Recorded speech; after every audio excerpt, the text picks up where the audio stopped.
They say mercy is weakness on the frontier, but in 1846, when an escaped slave freed a Comanche warrior from a bear trap, it sparked a brotherhood that would turn the Texas plains red and rewrite what freedom truly meant. Hello, my friends. This is Malik Jefferson, narrator of Slave's Revenge, and today you will hear a story that will touch every part of your heart. Before we begin, subscribe to the channel and tell me in the comments where you're listening from. The sun beat down on the Texas plains like a blacksmith's hammer on an anvil, relentless and unforgiving. Malachi had been running for 6 days straight, his feet bleeding through the worn leather of stolen boots, his throat so dry it felt like swallowing glass shards. The mesquite thickets tore at his clothes, leaving traces of fabric and skin on their thorny branches. Behind him, somewhere in that vast expanse of scorched earth and dying grass, the slave catchers were coming. He could feel them the way animals feel storms approaching, a pressure in the air, a wrongness that made his spine crawl. He had escaped from the Morrison plantation outside of Houston, slipping away during a summer storm that turned the roads to rivers of mud. The overseer's dogs had lost his scent at the Brazos River, but Malachi knew better than to celebrate.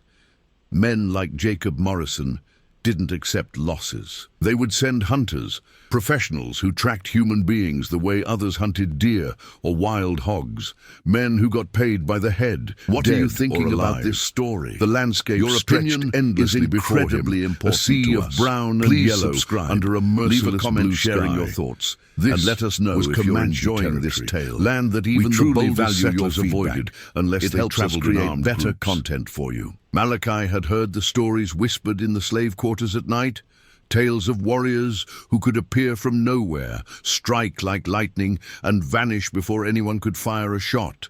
White folks called them savages.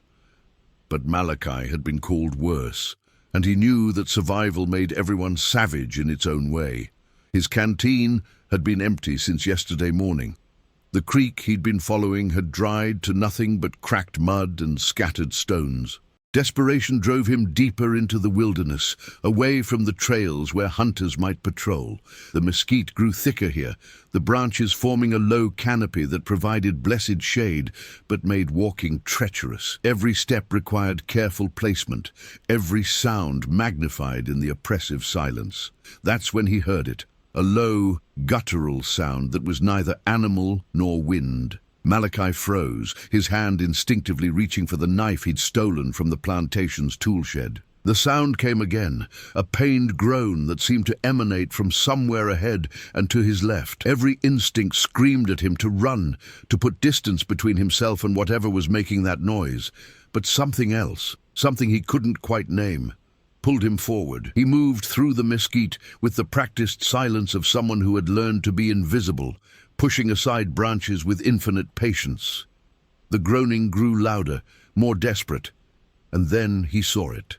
The bear trap was massive, its iron jaws designed to catch and hold creatures weighing hundreds of pounds.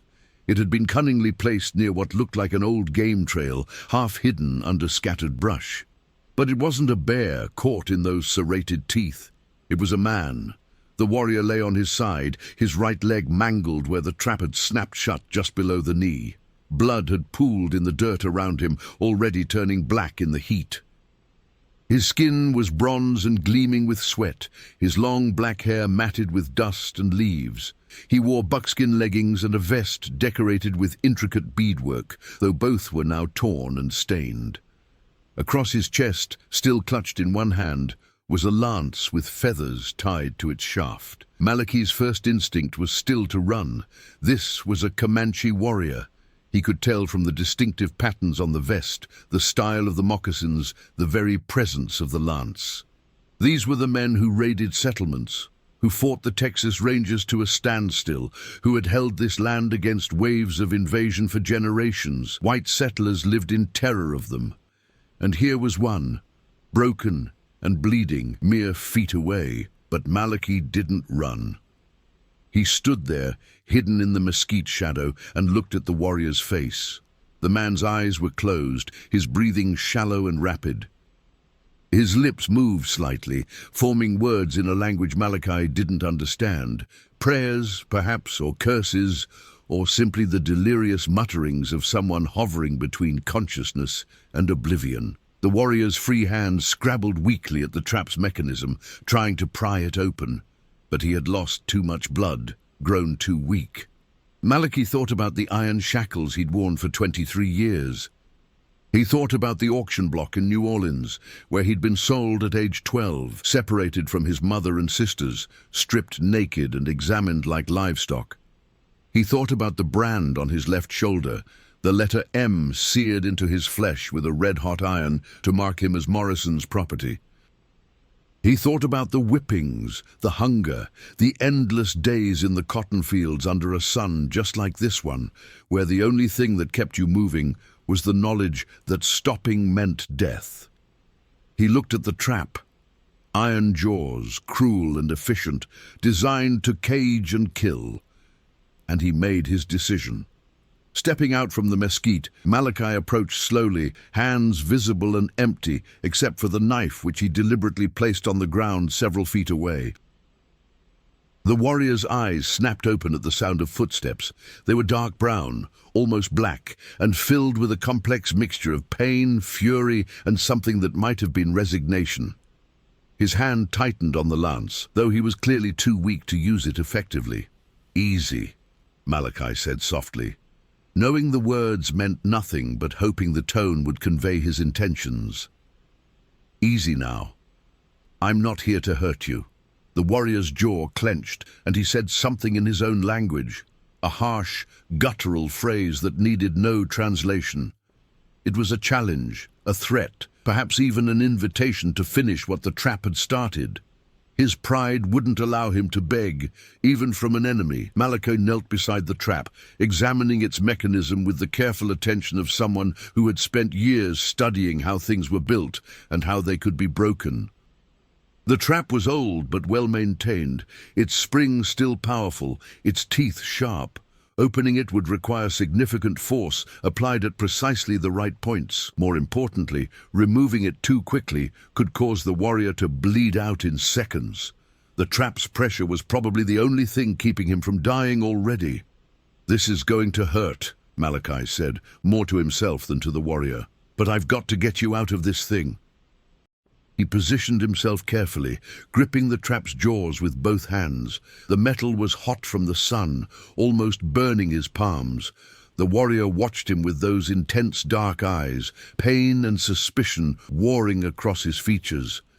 Malachi could see the calculation happening behind that gaze, trying to determine if this was some elaborate torture, some new cruelty from the white men who had invaded these lands. "On 3, Malachi muttered. 1, 2. He didn't wait for 3. With a grunt of effort that came from somewhere deep in his core, somewhere beyond muscle and bone, he threw his entire weight into prying the trap open. The mechanism resisted, groaning metal against metal. The warrior's eyes widened, and a strangled cry escaped his throat as the teeth shifted, grinding against shattered bone and torn flesh. Malachi's hands slipped in blood and sweat. His muscles screamed. The trap fought him like a living thing, like all the iron chains and shackles he'd ever known, concentrated into this single instrument of suffering. He thought of Morrison's face, of the overseer's whip, of every white man who had ever told him he was property, less than human, fit only for labor and obedience. "No," he growled through clenched teeth. "Not today." The trap gave way with a metallic shriek that echoed across the empty plains. The jaws sprang open, and Malachi immediately grabbed the warrior's leg, applying pressure above and below the wound to slow the bleeding. The warrior gasped, his body going rigid with pain before collapsing back against the earth. For a moment, Malachi thought he died, but then he saw the shallow rise and fall of his chest. Blood flowed freely now, and Malachi tore strips from his own shirt to create makeshift bandages. His hands worked with the practiced efficiency of someone who had seen plenty of injuries in the fields: crushed fingers, slashed arms, the countless small violences that accompanied plantation life. The warrior's leg was a mess, bone visible through shredded muscle, but Malachi had seen worse. He'd seen people survive worse. He worked in silence, the sun continuing its merciless journey across the sky.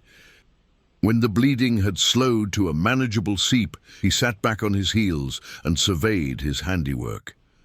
It wasn't good, but it was better than death. The warrior's eyes flickered open again, focusing on Malachi with what might have been confusion. Malachi pointed to himself. "Malachi!" he said clearly.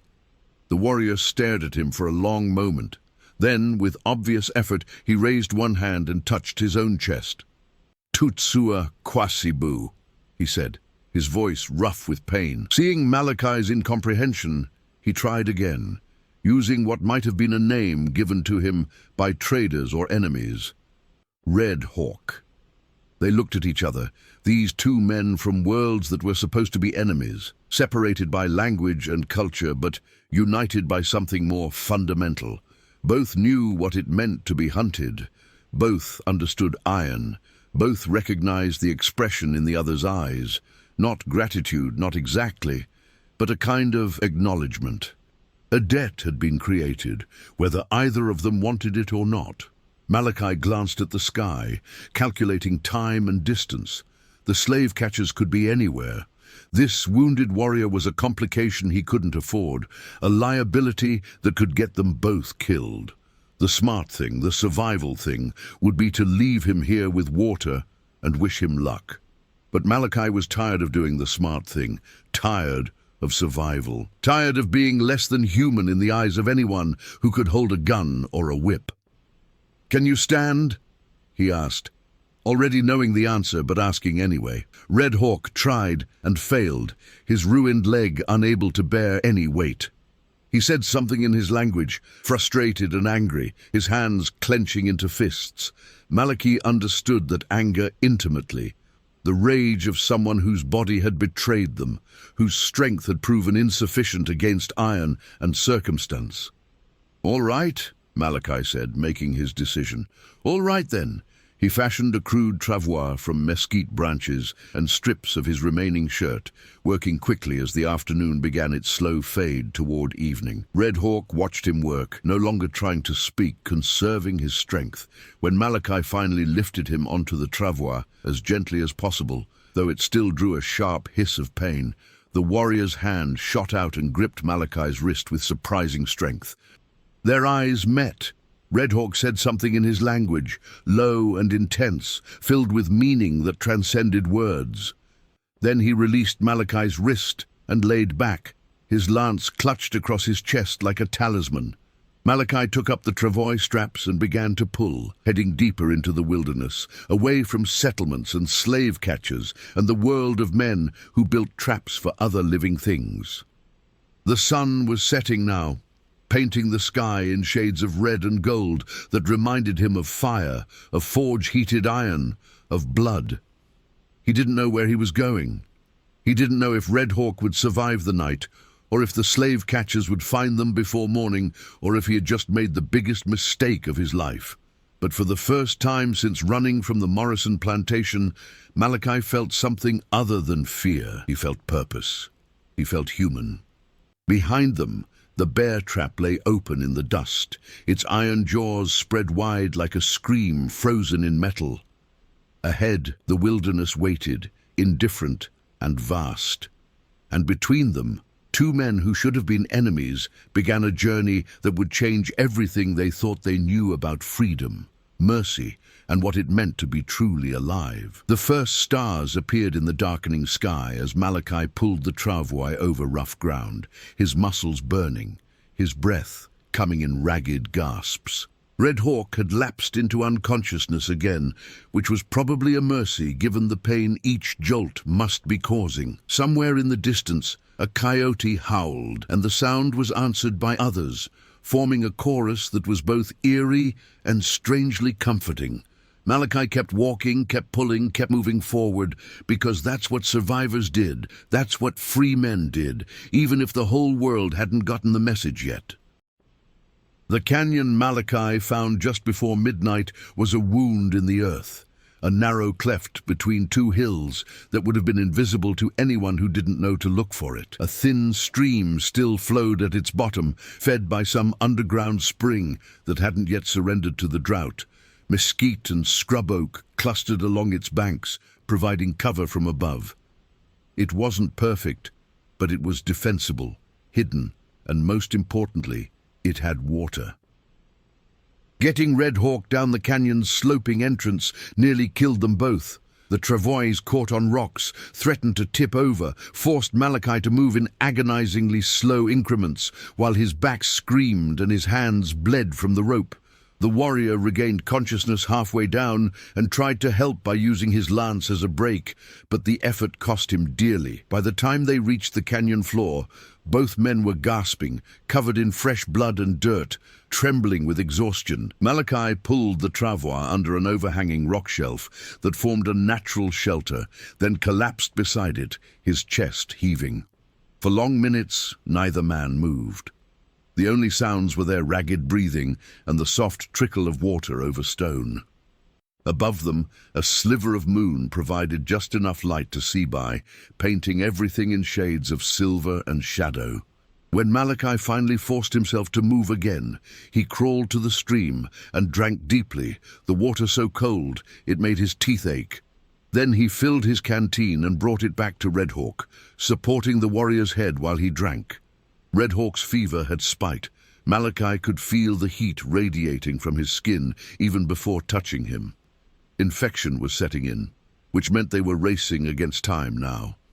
Malachi had learned basic healing from Mama Ruth, the oldest slave on the Morrison plantation, a woman who had kept people alive with nothing but plants, prayers, and stubborn determination. He searched the canyon by moonlight, looking for the herbs she had taught him to recognize. Yarrow for bleeding, plantain for infection, wild onion if he could find it. The canyon proved surprisingly generous, its hidden moisture supporting plants that had died elsewhere on the drought-stricken plains. He worked through the night, crushing plants between rocks, making poultices, changing bandages fashioned from strips of his shirt and Red Hawk's torn buckskin. The warrior drifted in and out of consciousness, sometimes mumbling in his own language, occasionally crying out in pain when Malachi had to clean the wound or adjust the splint he'd made from straight branches. During one of Red Hawk's lucid moments, their eyes met in the darkness. Did you know? The Seminole Nation of Florida became famous for accepting and integrating escaped African American slaves into their communities during the 18th and early 19th centuries. These freed people, known as Black Seminoles, were not enslaved by the Seminoles, but lived as allies and members of the tribe.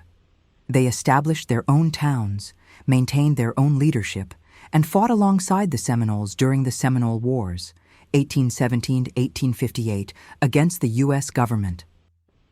When many Seminoles were forcibly relocated to Indian Territory, Oklahoma, during the Trail of Tears, the Black Seminoles went with them, maintaining their unique culture that blended African, Native American, and American influences.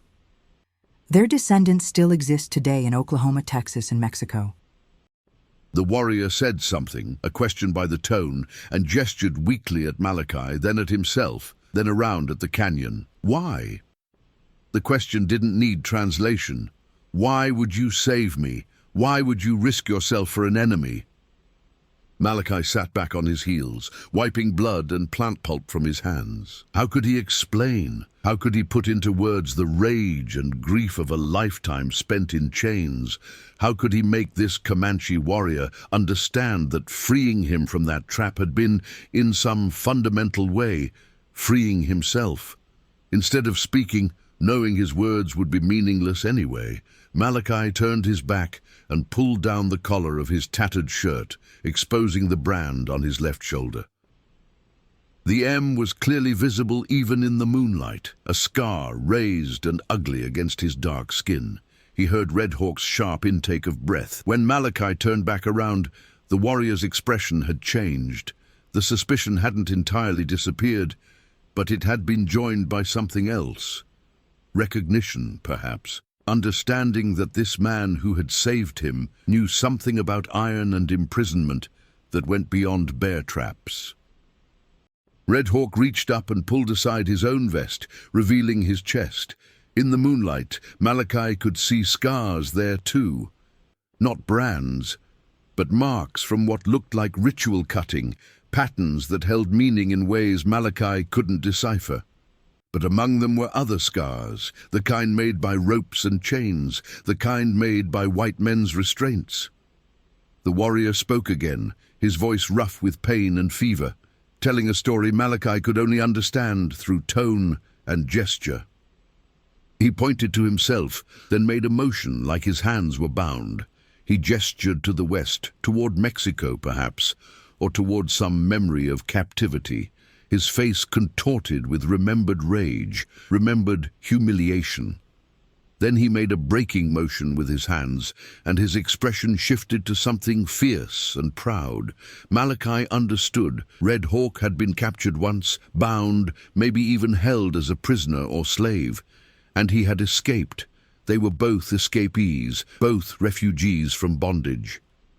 The specifics of their stories might differ, but the substance was the same. They were men who had chosen freedom over survival, dignity over life itself.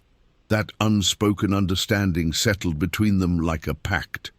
Red Hawk laid back down, his hand briefly gripping Malachi's wrist in what might have been thanks or acknowledgement or simply exhaustion.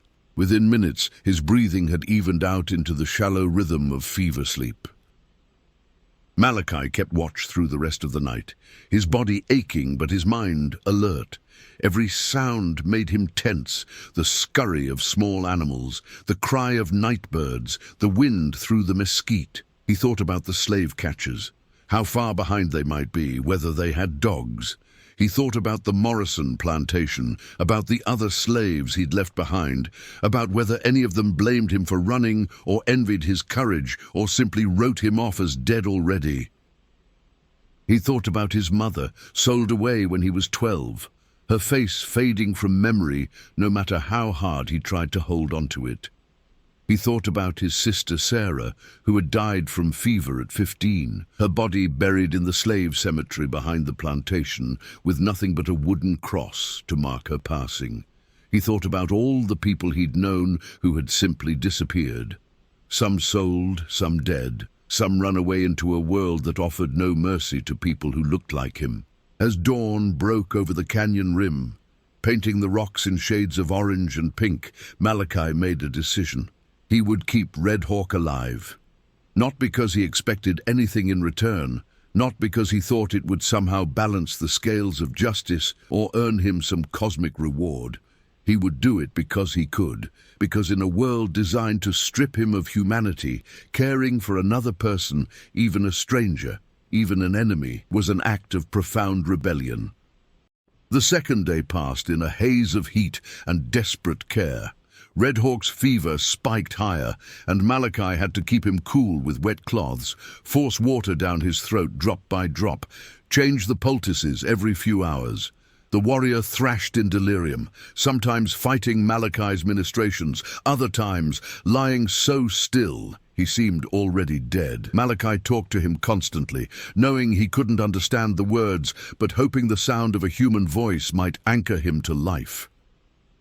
"My name is Malachi Freeman," he said, giving himself the last name he'd chosen in his heart years ago, the one no white man had ever granted him. "I was born on a tobacco plantation in Virginia.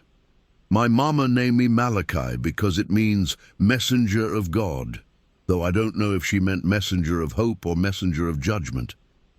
He told Red Hawk about the auction block, about the middle passage his grandmother had survived but rarely spoke of, about the countless indignities and cruelties that made up the architecture of slavery.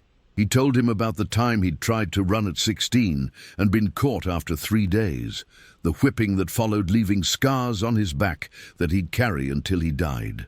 "But I learned from that," Malachi said, pressing a fresh poultice against Red Hawk's ruined leg. "I learned to be patient. I learned to watch and wait. I learned that freedom wasn't just about running, it was about knowing when to run, and where to run to, and who to trust along the way. Red Hawk's fever broke on the evening of the second day. Malachi was replacing another poultice when the warrior's eyes suddenly opened, clear and focused for the first time since the canyon. He looked at Malachi for a long moment, then glanced around at the sheltered space, the makeshift camp, the careful arrangement of supplies and medicine. He tried to sit up, grimacing with pain, but managing to prop himself on one elbow. His eyes found Malachi's face, and he spoke a single word, repeating it several times until Malachi understood he was asking a question. Malachi pointed to himself again. Malachi. Red Hawk nodded slowly, then said something in his own language, a phrase that sounded formal, ritualistic. He touched his chest, then reached out and touched Malachi's chest, over his heart. The gesture was clearly significant, laden with meaning that transcended language barriers. Then Red Hawk's expression changed, becoming urgent. He pointed up toward the canyon rim, then made walking motions with his fingers. He pointed at Malachi, then himself, then made a circling motion that encompassed them both. Danger. Hunters. We're not safe here. Malachi nodded grimly. I know, but you couldn't be moved before. Maybe now. The third day brought proof that Red Hawk's warning was prescient. Malachi was refilling the canteen at the stream when he heard horses, distant but unmistakable. He froze, every muscle tensing. The sound came from the north. At least 3 horses, maybe more, moving slowly like men searching for something. He scrambled back to the shelter where Red Hawk was already alert, his hand on his lance despite his weakened condition. Malachi held up a hand for silence, then carefully climbed partway up the canyon wall to a vantage point behind a cluster of rocks. 4 riders sat their horses at the canyon's northern rim, too far away for Malachi to make out their faces, but close enough to see they were heavily armed. White men, by their clothing and bearing. One of them had dismounted and was examining the ground, looking for tracks. A tracker. Malachi's heart hammered against his ribs. Had he left signs they could follow? He'd been careful, but exhaustion and desperation might have made him sloppy.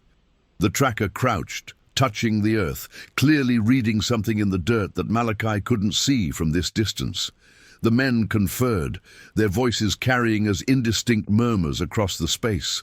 Then, to Malachi's profound relief, they mounted up and rode on, heading east, away from the canyon. But he knew this was temporary. Slave catchers were persistent. They would quarter this territory methodically, checking every possible hiding place. It was only a matter of time. When he returned to the shelter, Red Hawk was watching him with knowing eyes. The warrior understood pursuit, understood being hunted. He said something in his language, then made a gesture. 2 fingers walking, then more fingers joining them, then hands spreading out to show many. Your people? Malachi asked, hope and fear mixing in equal measure. Your tribe? Red Hawk nodded, then held up fingers. 3. He pointed at the sun, then moved his hand across the sky to show its path. 3 days' journey to his people under normal circumstances, but nothing about their situation was normal. Malachi sat down heavily, his mind racing. 3 days to the Comanche, assuming Red Hawk could even travel. But which direction?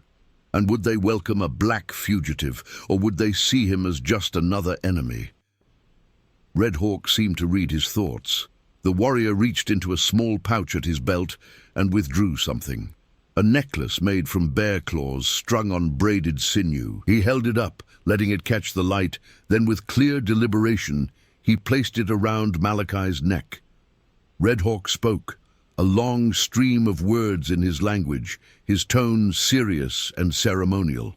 Though Malachi couldn't understand the words, he grasped their import. This was significant. This was a mark, a symbol, something that meant protection or alliance or debt acknowledged. The weight of the bear claws against his chest felt heavier than mere bone and sinew.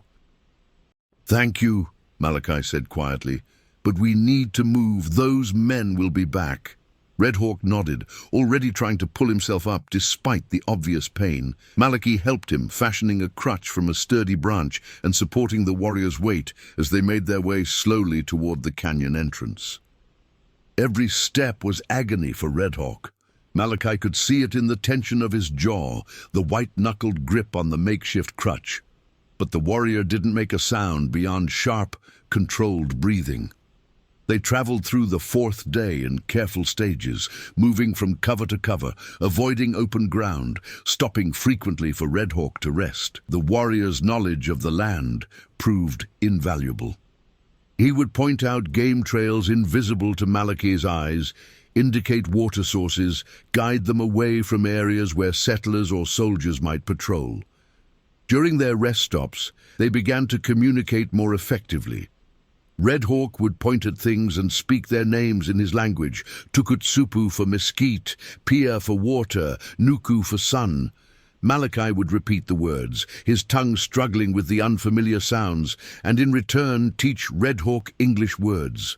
It was slow, frustrating, but gradually they built a shared vocabulary, a bridge between their worlds. On the evening of the fourth day, Red Hawk suddenly stiffened, his head cocked as if listening to something Malachi couldn't hear. Then he smiled, the first smile Malachi had seen from him, and raised his lance.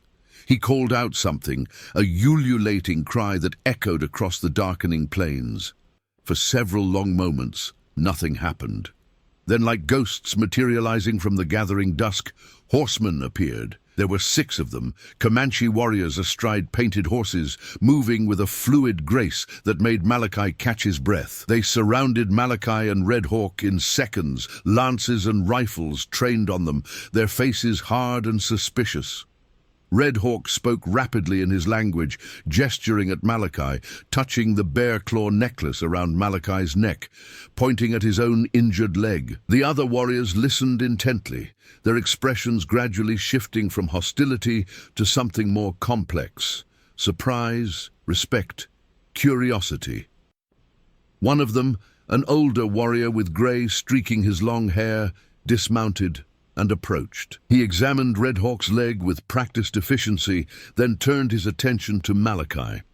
His eyes were sharp and assessing, taking in everything.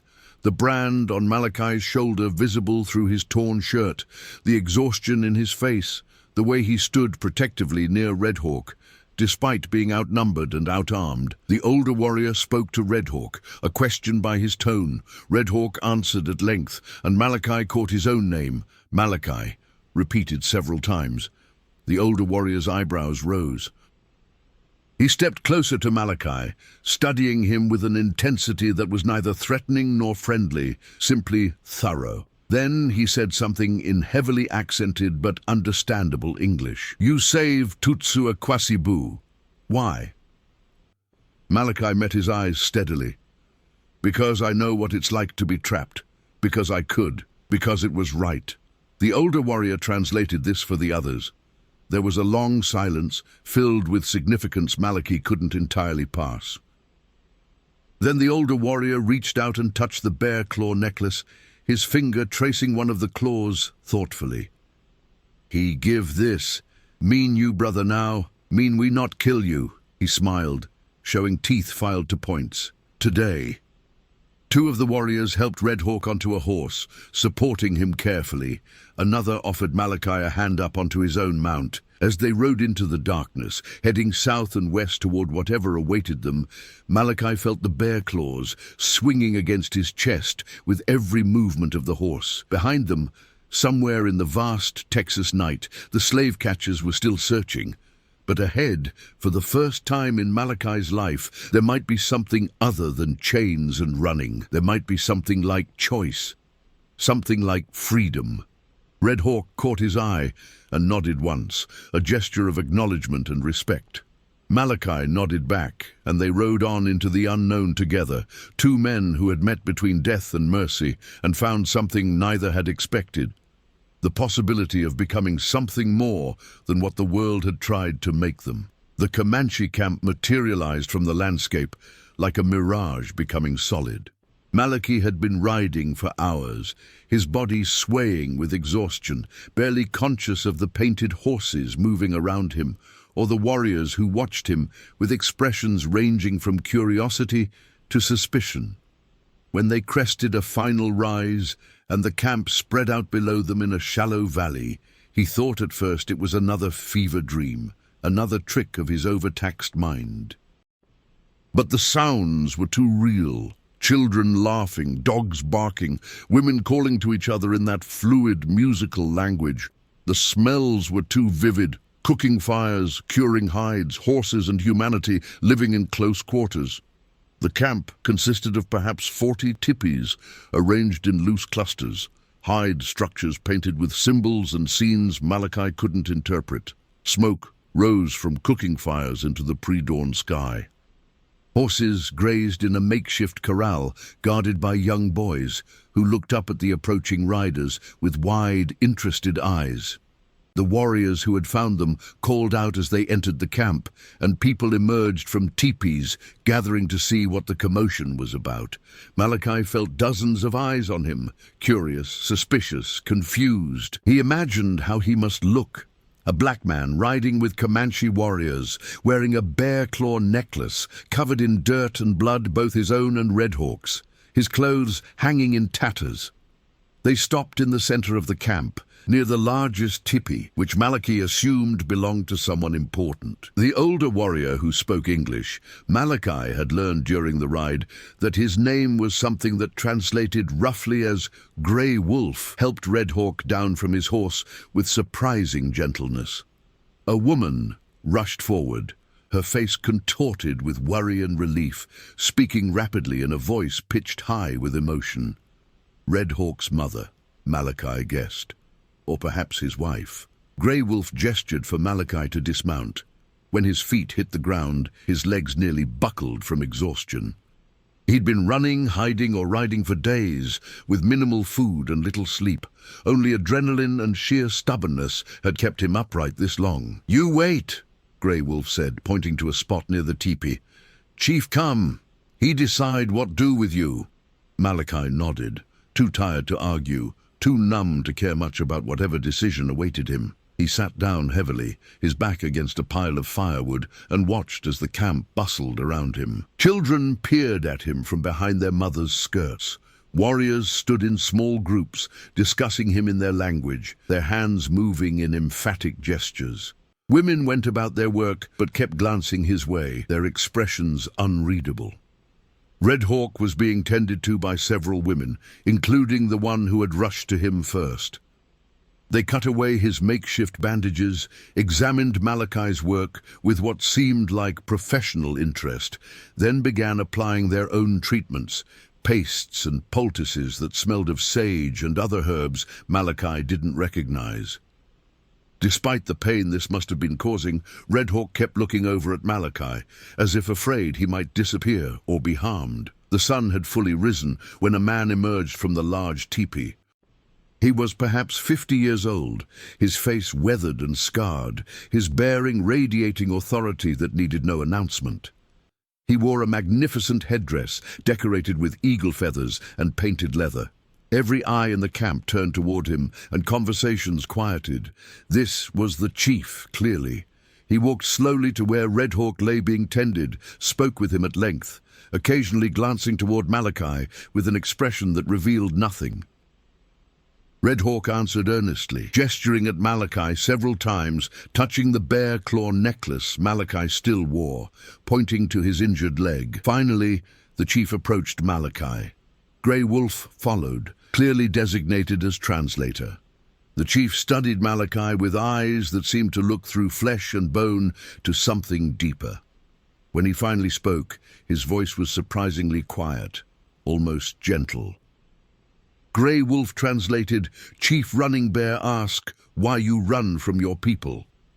The question was so unexpected, so fundamentally misunderstood, that Malachi almost laughed. Instead, he met the chief's eyes directly and spoke with all the intensity he could muster.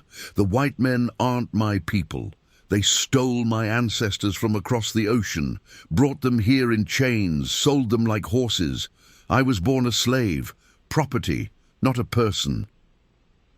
The man who owned me, he would have worked me until I died, then bought another slave to replace me. Malachi's voice grew rougher, years of suppressed rage leaking through. I ran because I'd rather die free than live in chains.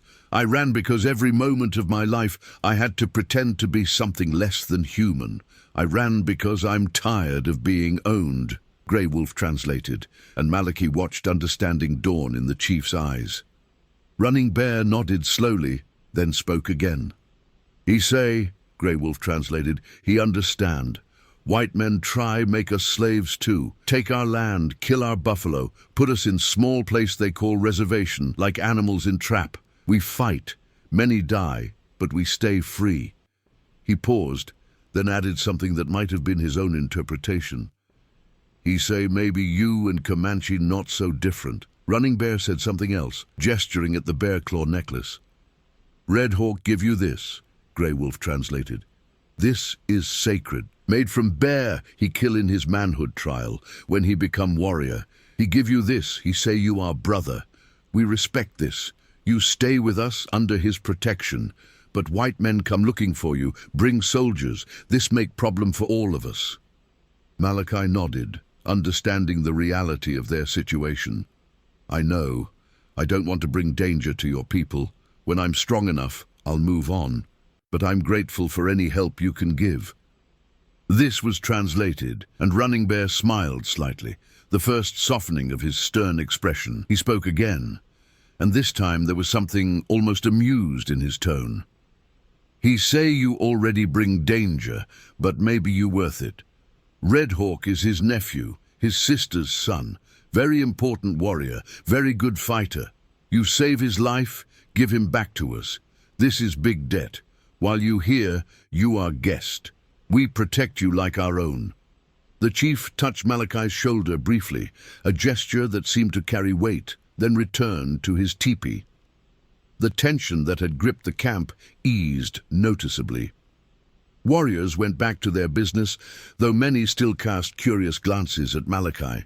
The woman tending to Red Hawk, his mother, Malachi learned later, looked up and gave Malachi a nod that might have been gratitude.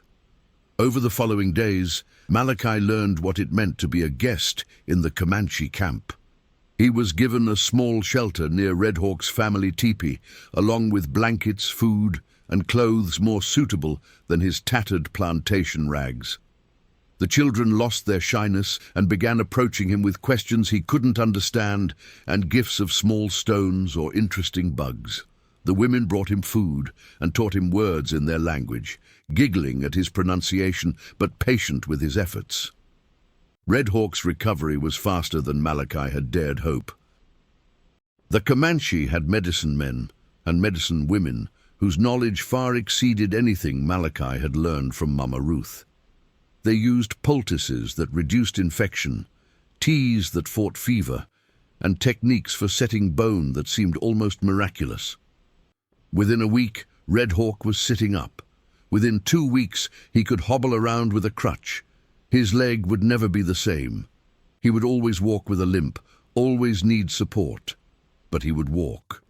During Red Hawk's recovery, the two men spent hours together, continuing their language exchange and slowly becoming something like friends.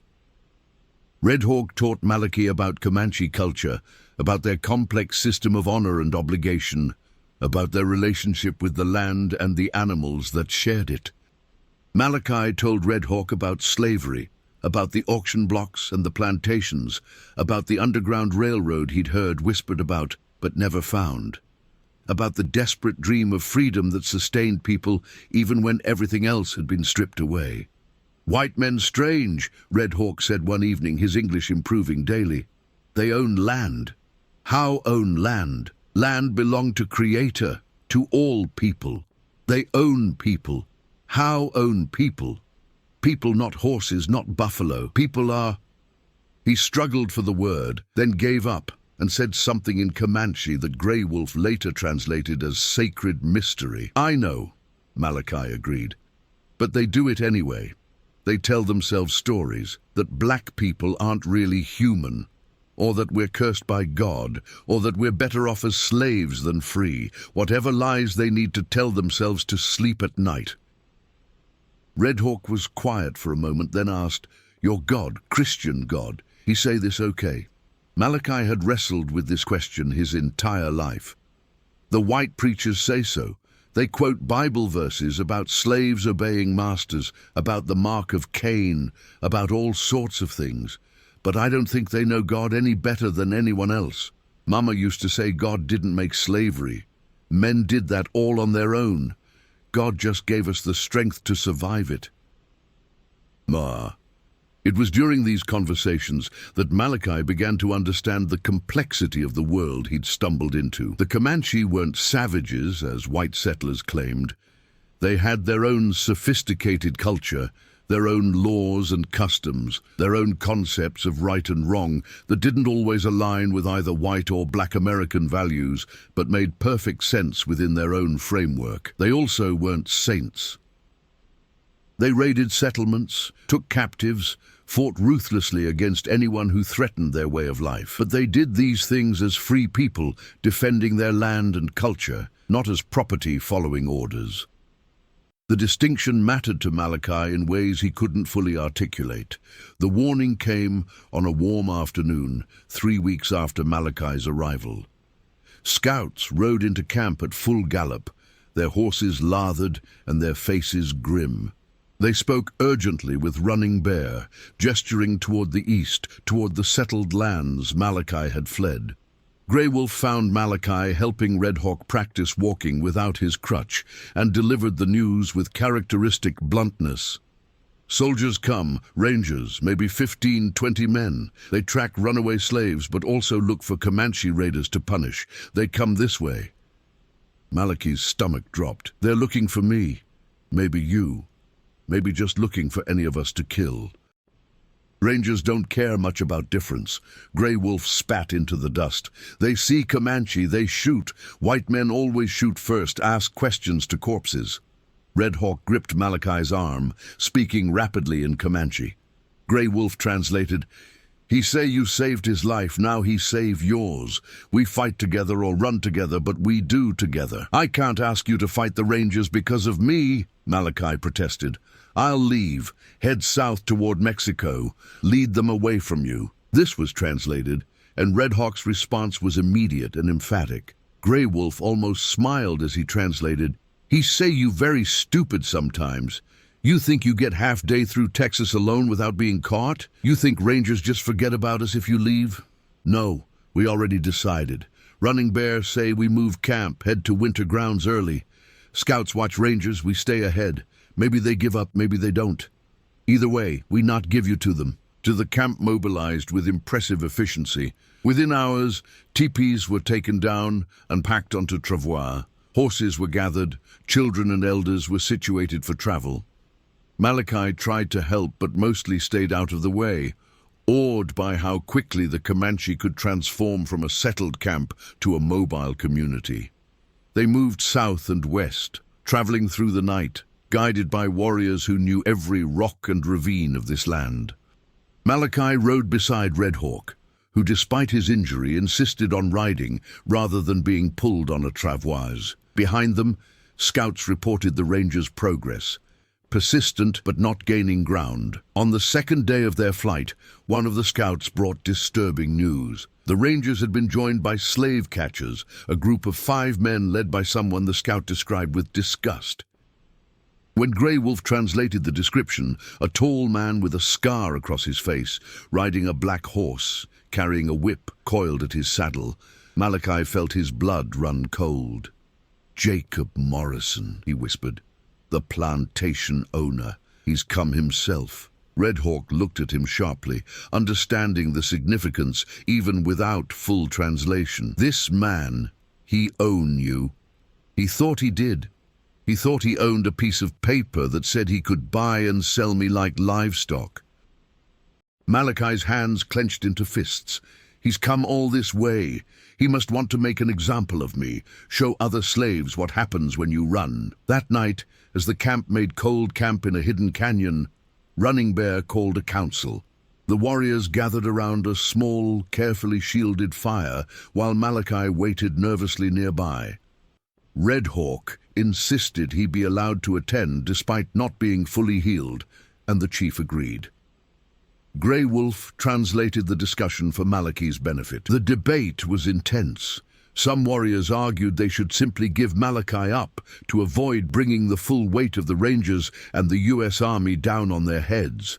Others insisted that would be dishonorable, that Red Hawk had claimed Malachi as a brother, that the Comanche didn't surrender people under their protection. Finally, Running Bear spoke, and the discussion ceased. Grey Wolf translated, "Chief say, white men always want more. We give them this black man, they not leave us alone. They use it as excuse to attack anyway, say we harbored fugitives, say we need to be punished. But if we help him escape, if we show white men they cannot take what they want from us, maybe we earn respect. Maybe we show them Comanche still strong, still free." He paused, then added, "Also, he say Red Hawk right. This man save his sister's son. Debt is debt. Honor is honor. We help him reach the ones who help runaway slaves reach freedom." Malachi's breath caught. "The Underground Railroad? You know about it?" "We know many things white men think we don't know," Grey Wolf said with a slight smile. "We trade with traders, talk to travelers, hear stories. There are people, some white, some black, some Indian, who help slaves go north to free lands. We know some of these people. We can get you to them." "But it's hundreds of miles," Malachi protested. "And you're already running from the Rangers. I can't ask you to—" "You not ask," Grey Wolf interrupted. "We offer." "Big difference." Red Hawk spoke up, his voice carrying authority despite his youth and injury. Grey Wolf translated, "He say tomorrow, small group leave main camp, fast riders, traveling light. They take you to people who help. Rest of camp continue south, keep Rangers busy, divide white men's attention, make harder to follow both groups." Running Bear nodded his agreement and spoke again. Grey Wolf translated with something that might have been pride. "Chief say something else. He say white men think they the only ones who can help people escape slavery. But Comanche been helping escape slaves for long time. Mexican slaves, Indian slaves taken by other tribes, even some black slaves like you. We take them to Mexico, to free tribes, to places where white men's laws don't reach. We know about freedom. We fight for it every day." The plan was set. At dawn, Malachi would leave with Red Hawk, Grey Wolf, and 3 other warriors. They would ride hard toward the northeast, toward the areas where the Underground Railroad had agents. The main camp would continue south, leaving obvious tracks for the Rangers to follow. That night, unable to sleep, Malachi sat by the small fire and watched the stars wheel overhead. He thought about Morrison, somewhere out there in the darkness, so determined to reclaim his property that he had traveled hundreds of miles into dangerous territory. He thought about the slaves still on the plantation, about whether any of them would find the courage to run, whether any of them would find people like the Comanche willing to help. Red Hawk joined him by the fire, moving slowly but steadily on his healing leg. They sat in silence for a while. Then Red Hawk spoke in his improving English. "When I in trap, I think I die. Think ancestors wait for me. Think I see them soon. But then you come. You save me, even though I'm enemy. You risk yourself for stranger." He paused, choosing his words carefully. "This teach me something. Teach me that enemy is choice, not fate. We choose who enemy is, and we choose who brother is." Malachi felt a lump in his throat. "Where I come from, they teach us that some people are just born to be slaves, that it's natural the way things are supposed to be. But I never believed that. I always knew it was a choice, their choice to enslave us, and our choice to be free." "Tomorrow we ride," Red Hawk said. "Maybe we get caught, maybe we die. But we die free men, yes, we die brothers. This is good death if it comes." "I'd rather live free," Malachi said with a slight smile. But yeah, if it comes to dying, better to die fighting for freedom than live in chains. They sat together until the fire burned down to embers, two men from different worlds who had found something in common that transcended race or culture or the violent history between their peoples. They had found a shared understanding of what freedom meant and what it was worth. When dawn broke, painting the Texas sky in shades of pink and gold, 6 riders left the canyon heading northeast.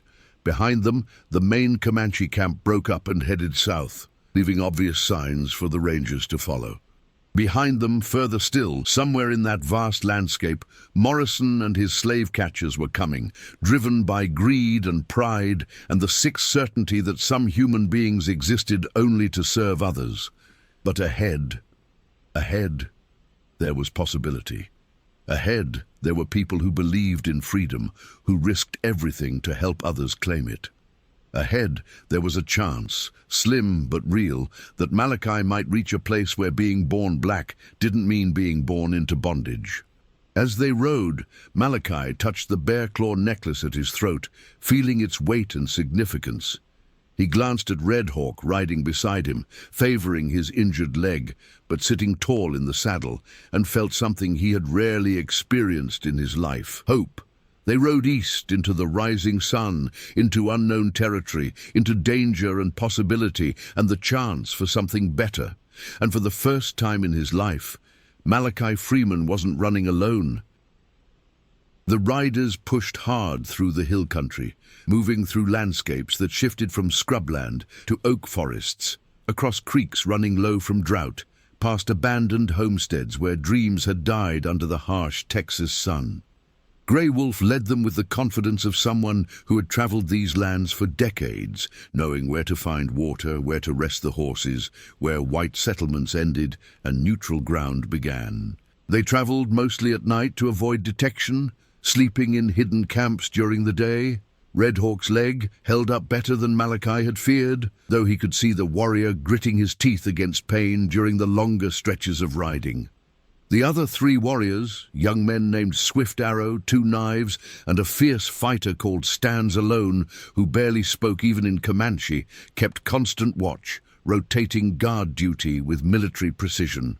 On the 3rd day of riding, Grey Wolf pulled up his horse beside Malachi's and spoke quietly. "Tomorrow we reach place where white farmer live. Name is Miller, good man, strange man. He help runaway slaves, help Indians too sometimes. His wife was Cherokee, died from white man's sickness. Since then he hates slavery, hate the men who take land and people. He will help you." "How do you know him?" Malachi asked. Grey Wolf smiled grimly. "We raid many settlements, but we never raid his. He leaves sign for us. White cloth on fence post mean he has nothing we want to steal, but maybe something to trade. Sometimes information about where soldiers are, sometimes warning about rangers hunting us. Once he hid 3 of our wounded warriors when cavalry was close. We owe him. Now we bring him you. Maybe debt gets smaller. A white man helping both Comanche and escaped slaves," Malachi mused. "He must be either very brave or very crazy." "Both," Grey Wolf said. "Definitely both." They approached Miller's farm at dusk the next day, moving cautiously despite Grey Wolf's assurances. The farm sat in a small valley, a modest house and barn surrounded by cultivated fields that showed signs of careful tending. Cattle grazed in a pasture, and chickens scattered as the riders approached. No white cloth hung on the fence post, which made Grey Wolf frown. "Something wrong," he muttered. "Always he puts cloth when safe to approach." They dismounted in a grove of trees within sight of the house, leaving Stands alone with the horses while the others crept closer on foot. As they neared, Malachi could see lamplight in the windows, could smell cooking food. Everything appeared normal, peaceful. Then he heard the voices. "Telling you for the last time, Miller. We know you've been helping runaways. We got testimony from 3 different people seen suspicious activity around your property." The voice was harsh, aggressive, tinged with the accent of the Deep South. A quieter voice answered, older and tired. "I farm my land and mind my business. What people claim they saw is their concern, not mine.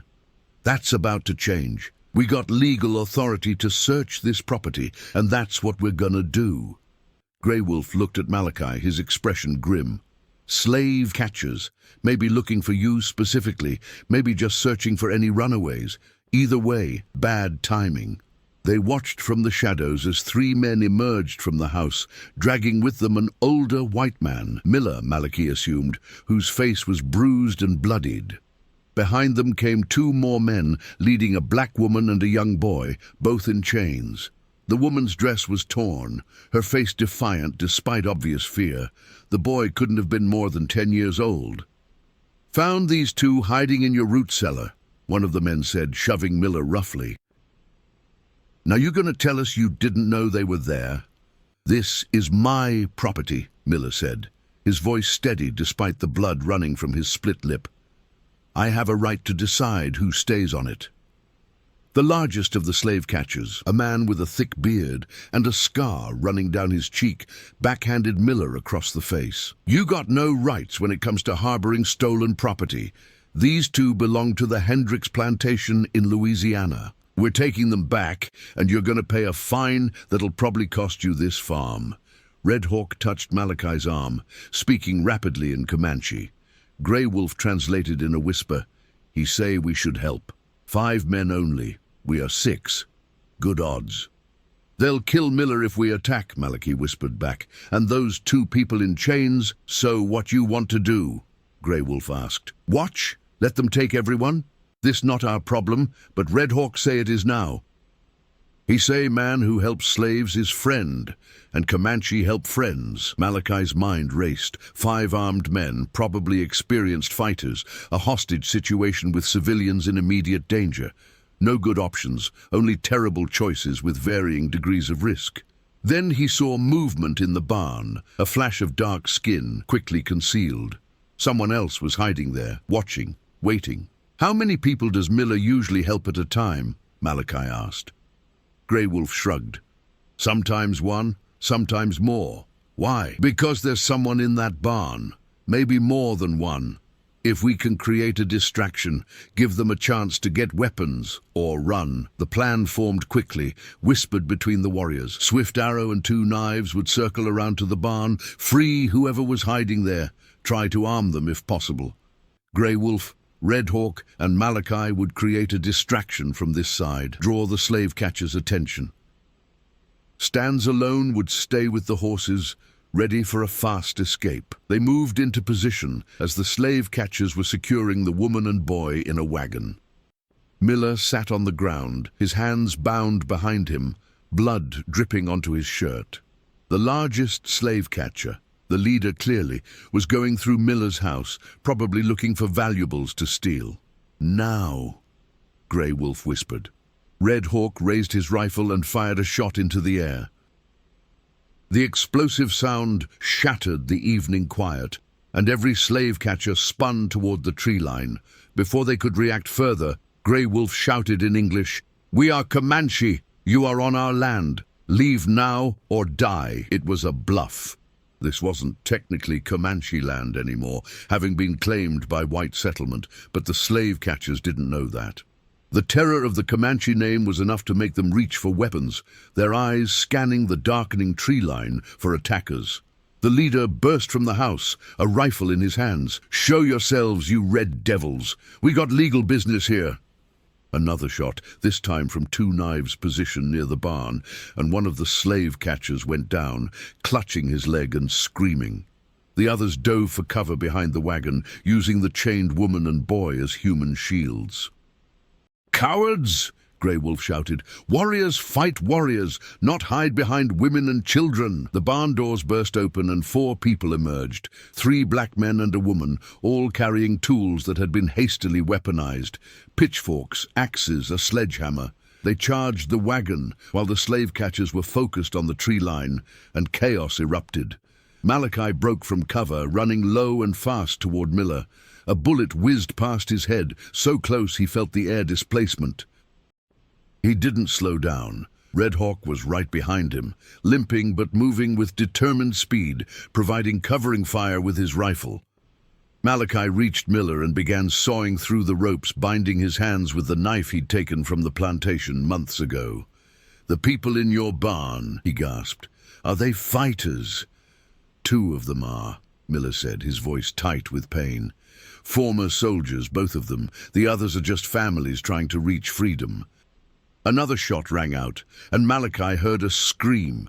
He couldn't tell if it came from the slave catchers or the people fighting them. He finished cutting through Miller's bonds and helped the older man to his feet. "Get to the house!" Malachi ordered. "You have weapons there." "Rifle above the fireplace, pistols in the desk drawer," Miller said. "But those men are about to have a very bad night," Malachi finished. They ran for the house just as one of the slave catchers spotted them. The man raised his rifle, but Red Hawk shot first, and the slave catcher dropped. By the time they reached the house, the fight at the wagon had turned into a brutal close-quarters melee. The two former soldiers Miller had mentioned were fighting with the precision of trained men, using their makeshift weapons with devastating efficiency. Malachi grabbed the rifle from above the fireplace, checked the load, and returned to the doorway. The scene before him was lit by lamplight spilling from the house and the wagon's lanterns, casting everything in stark, jumping shadows. The slave catcher leader was grappling with one of the former soldiers, a massive black man who had him in a chokehold. Another slave catcher lay motionless on the ground. The remaining two had their hands up, surrounded by armed people who looked entirely willing to kill them. Grey Wolf emerged from the shadows, his rifle trained on the surrendering men. Swift Arrow and Two Knives were checking the wounded slave catcher, the one Two Knives had shot in the leg. The man was alive, but clearly in no shape to fight or run. The slave catcher leader, still struggling in the big man's grip, finally went limp. The former soldier, Malachi learned his name was Samuel later, held him a moment longer to be sure, then let him drop. "We should kill them all," Samuel said, his voice flat and emotionless. "They would have killed us, or worse, taken us back to places where we'd wish we were dead." "No," Miller said, staggering out of the house despite his injuries. "No killing in cold blood. We're not like them. We're better than that." "Are we?" Samuel asked. "Because I seem to remember being beaten until I couldn't stand, watching my wife sold away from me, seeing my children treated like animals." When exactly did being better than them start helping us? The question hung in the air, heavy with years of accumulated rage and grief. Malachi understood it intimately. He'd asked himself similar questions countless times during his years in bondage. Red Hawk limped forward and spoke in his halting English. "Old way, Comanche kill all enemies, take scalps, prove victory, but new way." He struggled for words, then switched to Comanche, letting Grey Wolf translate. "He says the old way led to endless war, endless revenge. His grandmother told stories of cycles of violence that went on for generations, where every death demanded another death, and nothing ever ended. She said maybe wisdom is knowing when to break the cycle, not from weakness, but from strength." Samuel looked at Red Hawk for a long moment, then at the unconscious slave catcher leader, then at the others. Finally, he nodded slowly. "We take their weapons, their horses, their supplies. Leave them here, bound for Miller's neighbors to find. Let the law deal with them, if there's any justice in this world." "There isn't," the young woman who had been chained in the wagon said bitterly. "There's no justice for us, just survival." "Then we survive," Malachi said, speaking for the first time since the fight ended. "We survive, and we keep moving, and we get these people to freedom. That's the best revenge, living free when they tried to chain us." They worked quickly, knowing that gunshots might have attracted attention from neighboring farms. The slave catchers were stripped of their weapons and supplies, then bound securely in Miller's barn. The dead slave catcher was wrapped in canvas. Even in death, they wouldn't leave a body exposed to animals. Miller insisted on tending everyone's wounds, despite his own injuries. His hands were steady as he cleaned and bandaged, years of frontier living having taught him basic medicine. While he worked, he talked, and the pieces of the larger picture began to fit together. "I've been running this station for 5 years now," Miller explained as he wrapped a clean cloth around a gash on Samuel's arm. "Wife and I started together after her people were forced off their land, marched west on what folks are calling the Trail of Tears. We saw what hatred and greed can do. Saw whole families destroyed, children dying, old people left behind because they couldn't keep up the pace the soldiers demanded." He paused, his eyes distant with memory. "When she got sick and died from the same diseases the white men brought, I made a promise. I'd use this land to help people escape the same kind of evil that killed her people. I've helped maybe 50 souls pass through here, heading north to freedom. Some were slaves, some were Indians running from reservations, some were Mexican prisoners trying to get home. All of them were people who deserved better than the hand they'd been dealt."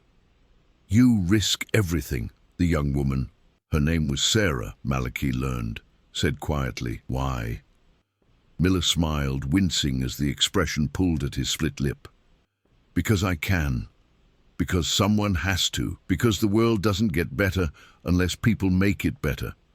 And that means taking risks." He tied off the bandage and moved on to the next person. "Besides, I sleep better at night knowing I helped someone find freedom than I ever did when I was just minding my own business and ignoring evil." Grey Wolf had been quiet during this exchange, but now he spoke up. "This man Malachi," he said, gesturing at Malachi, "he saved my friend Red Hawk from white man's trap, risk himself for stranger, for enemy even. You do same thing, risk yourself for strangers. Maybe this is what makes people human, yes? Not color of skin or language spoken, but choice to help when helping is hard." "I think that might be the wisest thing I've heard all year," Miller said. "Though I'm just a farmer, so what do I know about wisdom?" They rested through the night, taking turns on watch. The slave catchers remained secured in the barn, guarded by Samuel and one of the other men. At dawn, they would move out. The fugitives heading north along the Underground Railroad routes Miller knew, the Comanche returning to their people. Malachi sat with Red Hawk as the night deepened, both of them too wired from the fight to sleep. They shared water from Malachi's canteen and watched the stars wheel overhead in patterns that had guided travelers for millennia. "Your leg," Malachi said. "How is it?" Red Hawk touched his injured leg, flexing it carefully. "Hurt. Always hurt now, I think. But I walk, I ride, I fight is enough." He paused, then added, "My grandmother say, pain is teacher. Teach us what important, what worth fighting for. My leg teach me who my brothers are." "I never had brothers," Malachi said quietly. "My family was sold away when I was young. I had other slaves I was close to. But we couldn't call each other brother, couldn't call each other family. Owners didn't like us forming bonds, made us harder to control. So we stayed alone, even when we were surrounded by people." "You're not alone now," Red Hawk said. "You have Comanche brothers. You have these people you helped save tonight. You have everyone who fight for freedom, even if you never meet them. They all your family now." Malachi felt the truth of that settle into his bones. He touched the bear claw necklace at his throat, then looked at the makeshift camp around them, former slaves, a white farmer, Comanche warriors, all working together toward the same goal. It shouldn't have worked. According to everything Malachi had been taught his entire life, these people should have been enemies. They should have been killing each other, not helping each other. But here they were, proving that the stories told by slaveholders and Indian fighters and all the other merchants of division were lies. People were people, and cruelty was cruelty, and freedom was something worth fighting for regardless of what language you spoke or what color your skin was. As dawn broke, they prepared to part ways. Miller gave them detailed directions to the next station on the Underground Railroad, a Quaker family about 3 days' travel north who would help them continue toward free states. The Comanche would escort them for the first day, then circle back to rejoin their main camp. Before they left, Running Bear's warriors insisted on a small ceremony. They gathered in a circle. Comanche former slaves Miller and Grey Wolf spoke in both English and Comanche, his words translated for everyone to understand. "We are different peoples," he said. "Different gods, different ways, different languages. White men say we should be enemies, should kill each other, should take what the other has. But tonight we show different way. Tonight we show that brotherhood is choice, not blood. Tonight we show that freedom belongs to all who are brave enough to claim it." Red Hawk added something in Comanche, and Grey Wolf translated with a slight smile. He say white men think they civilized, and we are savages. But white men put people in chains, sell children from mothers, destroy whole peoples for profit. We think maybe savages and civilized are backwards. Maybe those who help others are civilized, and those who enslave others are savages. They rode out as the sun climbed higher, a strange caravan of unlikely allies moving through Texas toward uncertain futures. Malachi rode near the front, beside Sarah and the young boy who had been chained in the wagon, her son, Thomas. The boy kept staring at the Comanche warriors with wide eyes, clearly fascinated and frightened in equal measure. "Are they really going to help us?" Thomas whispered to his mother.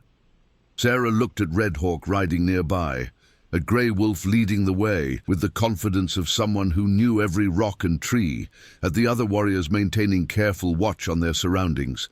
Then she looked at Malachi, at the bear claw necklace hanging around his neck.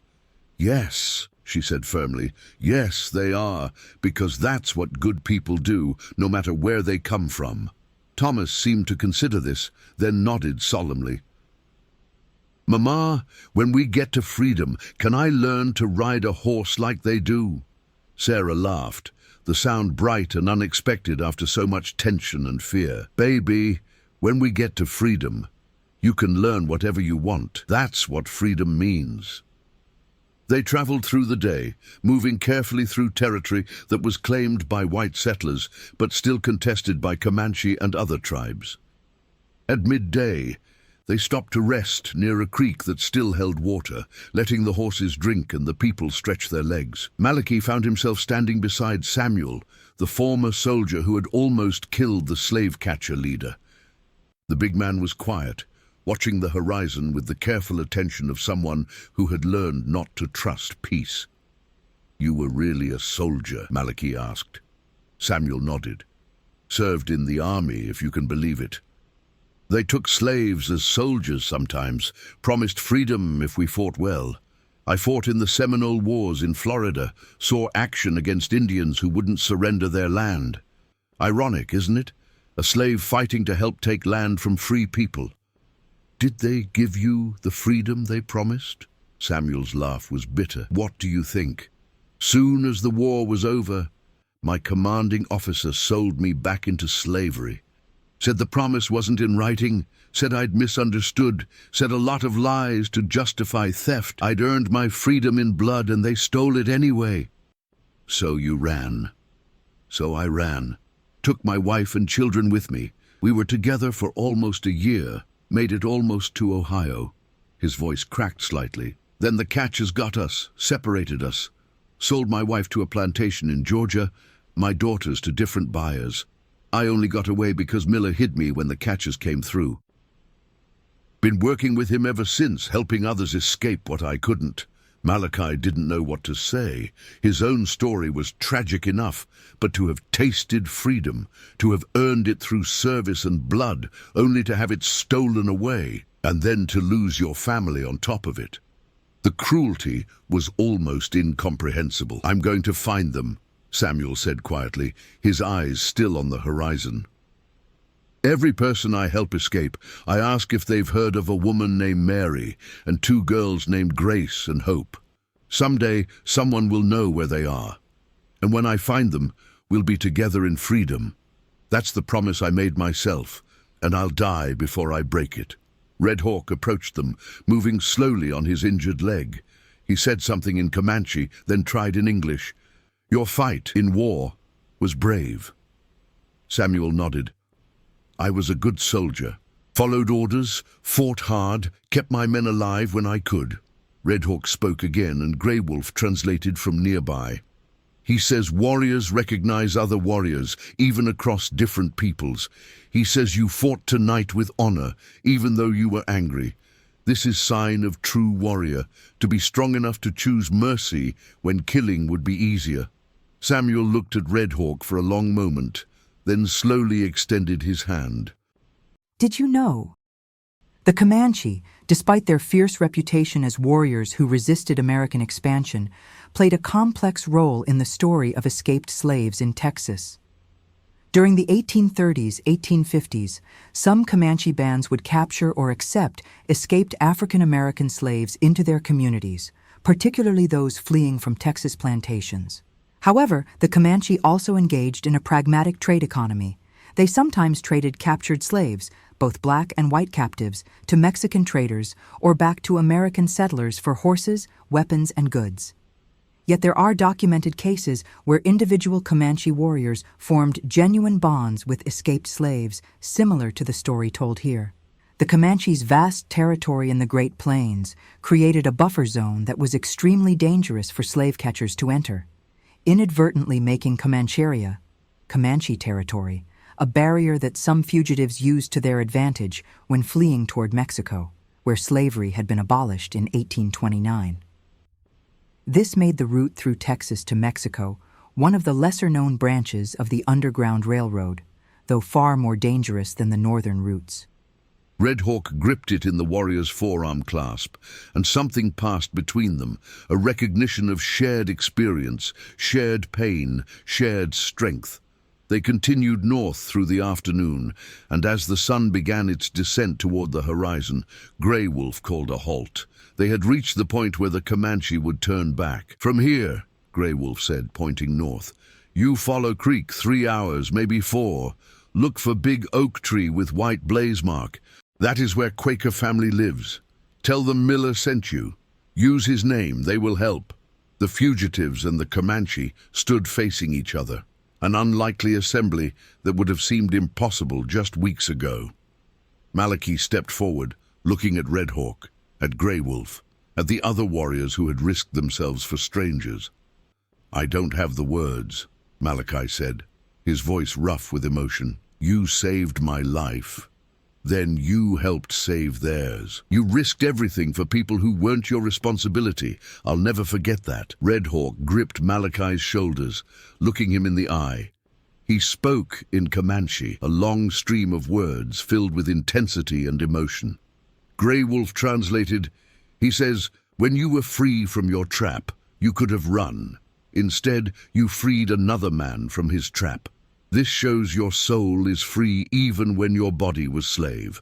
This shows you are worthy of brotherhood." He says, "Blood does not make family, choices make family. He chose you as brother when you chose mercy over fear. This choice is forever." Then Red Hawk did something unexpected. He removed his own necklace, different from the bear claw one he'd already given Malachi, this one made from eagle feathers and decorated with intricate beadwork, and placed it around Samuel's neck. "Through Grey Wolf," he explained, "you fought tonight for others' freedom, even though your own family is still in chains. This is greatest sacrifice warrior can make. You are brother too." The ceremony was brief but profound. Each of the Comanche warriors gave something to the fugitives: knives, flints for starting fires, small pouches of jerked meat, tokens of respect and solidarity. Then they mounted their horses, and with final words of farewell in multiple languages, they rode south, back toward their people, back toward their own fight for freedom and dignity. Malachi watched them go until they were just dots on the horizon, then turned to face north, toward the creek, toward the Quaker family, toward the long journey that still lay ahead. Around him, the other fugitives gathered their meager possessions and prepared to move. "You think we'll make it?" Thomas asked, his young voice both hopeful and afraid. Malachi knelt down to the boy's eye level and touched the bear claw necklace at his throat.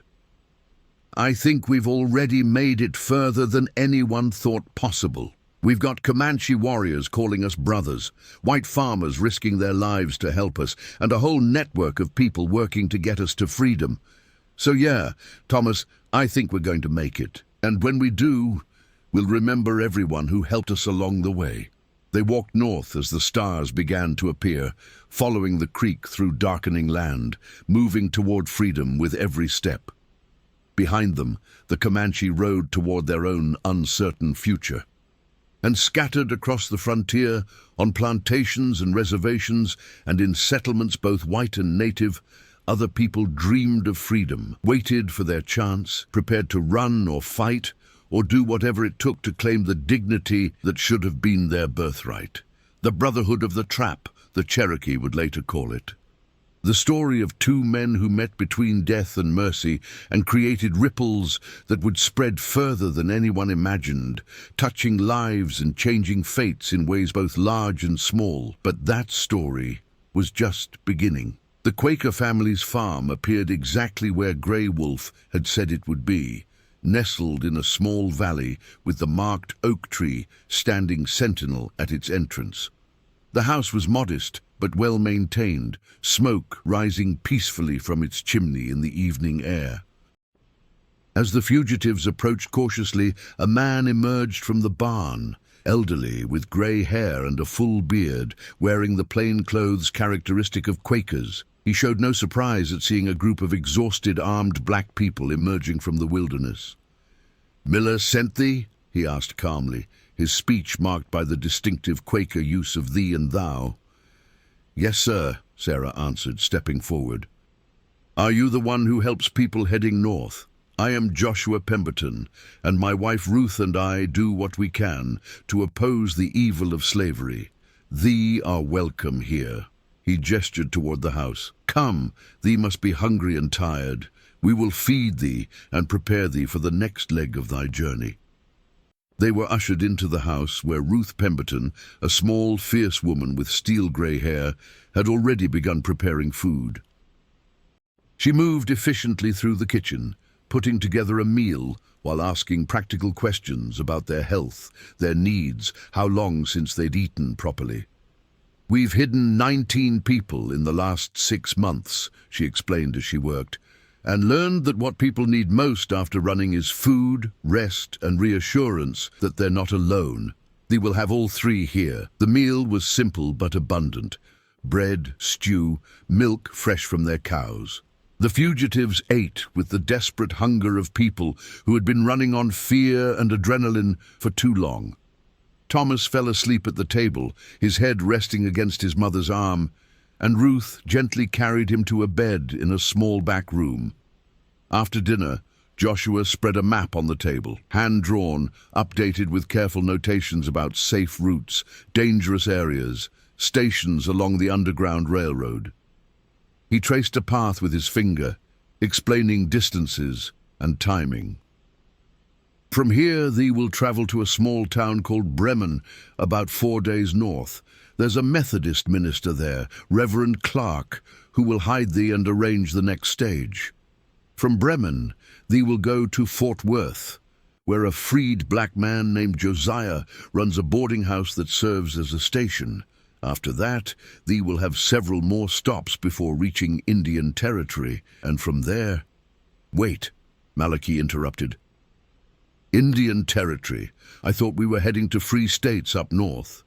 Joshua smiled gently. "That is one path, yes. But it is also the path that slave catchers watch most closely. Indian Territory offers different possibilities. Many tribes there, Cherokee, Creek, Seminole, others, have their own laws, their own governance. Some have treaties with the federal government that complicate slave catching. And some," he paused meaningfully, "have communities of escaped slaves who have been granted refuge." "Why haven't I heard of this before?" Samuel asked. "Because slaveholders do not wish thee to hear of it," Ruth said, returning from putting Thomas to bed. "They want slaves to believe the only options are submission or death. They want thee to think the North is the only refuge. because they know that path and can patrol it. They do not want thee to know about the Creek freedmen villages or the Seminole communities that have accepted runaways for generations, or the Mexican territories beyond the Rio Grande where slavery is illegal. She sat down at the table, her hands folded, but her eyes intense. The truth is that freedom has many paths, and slavery's reach, though long, is not infinite. Thee must choose which path suits thee best, understanding that all carry risks and all require courage. Over the next 2 days, while the fugitives rested and regained their strength, Joshua and Ruth taught them what they would need to know. They learned to read the signs, marks on trees and fence posts that indicated safe houses, coded messages in ordinary conversation that would identify fellow abolitionists. They learned which stars to follow, which roads to avoid, how to tell if they were being tracked. Ruth, a former teacher, spent hours with Thomas and the other children in the group, teaching them letters and numbers. Freedom means nothing if thee cannot read and write, she explained. Slaveholders know this, which is why they forbid education. Every word thee learns is an act of rebellion, a step toward true liberty. Malachi found himself drawn to Joshua's library, a small collection of books that the old Quaker had accumulated over decades. There were religious texts, certainly, but also newspapers, pamphlets, books about history and philosophy and science. Malachi read hungrily, making up for years when reading had been forbidden, when even the ability to write his own name could have earned him a whipping. One evening, Joshua found him poring over a book about the Haitian Revolution, his eyes wide with wonder at the story of enslaved people who had overthrown their masters and created an independent nation. "It's possible," Malachi whispered half to himself. "They did it. They were slaves, and they became free, and they stayed free." "Yes," Joshua said quietly, settling into a chair beside him. "Though the cost was terrible, and the struggle continues even now. France has never truly accepted Haiti's independence, has demanded crushing compensation for the loss of their slaves. But thee is right. It is possible. Freedom is always possible when people are willing to pay its price." "Ugi, what is the price?" Malachi asked. Joshua was silent for a long moment. "Everything," he finally said. "Freedom costs everything thee has and everything thee might have had. It costs the safety of submission, the certainty of knowing thy place in the world, the peace that comes from not fighting. It costs thee relationships with those who choose chains over uncertainty. Sometimes it costs thee thy life." He leaned forward, his aged eyes sharp and clear. "But here is what slavery costs. It costs thee thy soul. It costs thee the ability to look at thyself in a mirror and see a human being instead of property. It costs thee the right to love without fear of separation, to dream without the knowledge that thy dreams mean nothing. It costs thee thy children's future and thy ancestors' honor. So when thee weighs the cost of freedom against the cost of slavery, remember that freedom costs everything but slavery costs more." Now on the third morning, as they prepared to continue their journey, a rider approached the farm at full gallop. Joshua and Ruth's faces showed no alarm. Clearly they knew this person, but the fugitives tensed, hands moving toward weapons. The rider was a young black man, perhaps 20 years old, who slid from his horse with urgent grace. "Slave catchers in Bremen," he gasped, still catching his breath. "6 of them, maybe more. They're searching every farm, every barn, asking about runaway groups. The Reverend sent me to warn you, don't send anyone north for at least a week." Joshua's expression grew grave. "Morrison's men? Some of them. And worse, they've got a federal marshal with them now. Says he has warrants for the arrest of anyone helping fugitive slaves. The Reverend thinks someone informed on the network, gave them names and locations." "Betrayal," Ruth said, the single word heavy with disappointment. "There is always someone willing to sell their soul for pieces of silver." They gathered in the house for an emergency council. The original plan was now impossible, Bremen was the only viable northern route from here, and it was blocked. Going west would take them into areas of heavy white settlement. South meant moving back toward the areas they'd fled. That left east into rougher territory, less settled, more dangerous. Indian territory, Samuel said, studying the map. You said there were Creek villages that took in runaways. How far? Joshua traced the route with his finger. Perhaps 2 weeks on foot. Less if thee can acquire horses. The path is difficult. Thee would need to cross the Red River, travel through land that is still heavily contested between settlers and native peoples. But yes, there are communities there that might offer refuge. Might? Sarah asked, her arms wrapped protectively around Thomas. Nothing is certain in this work, Ruth said gently. We can tell thee where others have found freedom, but we cannot guarantee thee will find the same. What we can guarantee is that staying here or trying the northern route now will likely result in capture. Malachi looked at the faces around the table, Sarah and Thomas, Samuel, the others who had become his unlikely family over these past days. He thought of Red Hawk and Grey Wolf, of the Comanche who had treated him as a brother when his own countrymen treated him as property. He thought of Miller, bleeding and beaten, but refusing to betray those he'd promised to help. I'll go east, he said, to Indian territory. If the Creek and Seminole have accepted other runaways, maybe they'll accept us too. I'm with you, Samuel said immediately. I've been north before, and they still caught me. Time to try a different path. One by one, the others agreed. Sarah was the last, her hand resting protectively on Thomas's head. What kind of life can we have there, among Indians in wild territory? A free one, Malachi answered. Maybe not the life we imagined, but a free one. And maybe that's enough to start with. Joshua provided them with supplies, food, blankets, a rifle with ammunition, detailed notes about the route and the people who might help them along the way. Ruth gave them a Bible with a hollowed-out section containing $50 in coins, a fortune for fugitive slaves. Use it wisely, she said, and when thee is free, truly free, help others who come after thee. That is how we defeat slavery, one person at a time, one act of courage at a time, until the whole wicked system crumbles under the weight of its own evil. They left at dawn, moving east into the rising sun. Behind them, Joshua and Ruth Pemberton stood in their doorway, watching until the fugitives disappeared over the horizon. The old Quakers had done this dozens of times, sent desperate people into uncertain futures with prayers and provisions. They would do it dozens more before their work was done.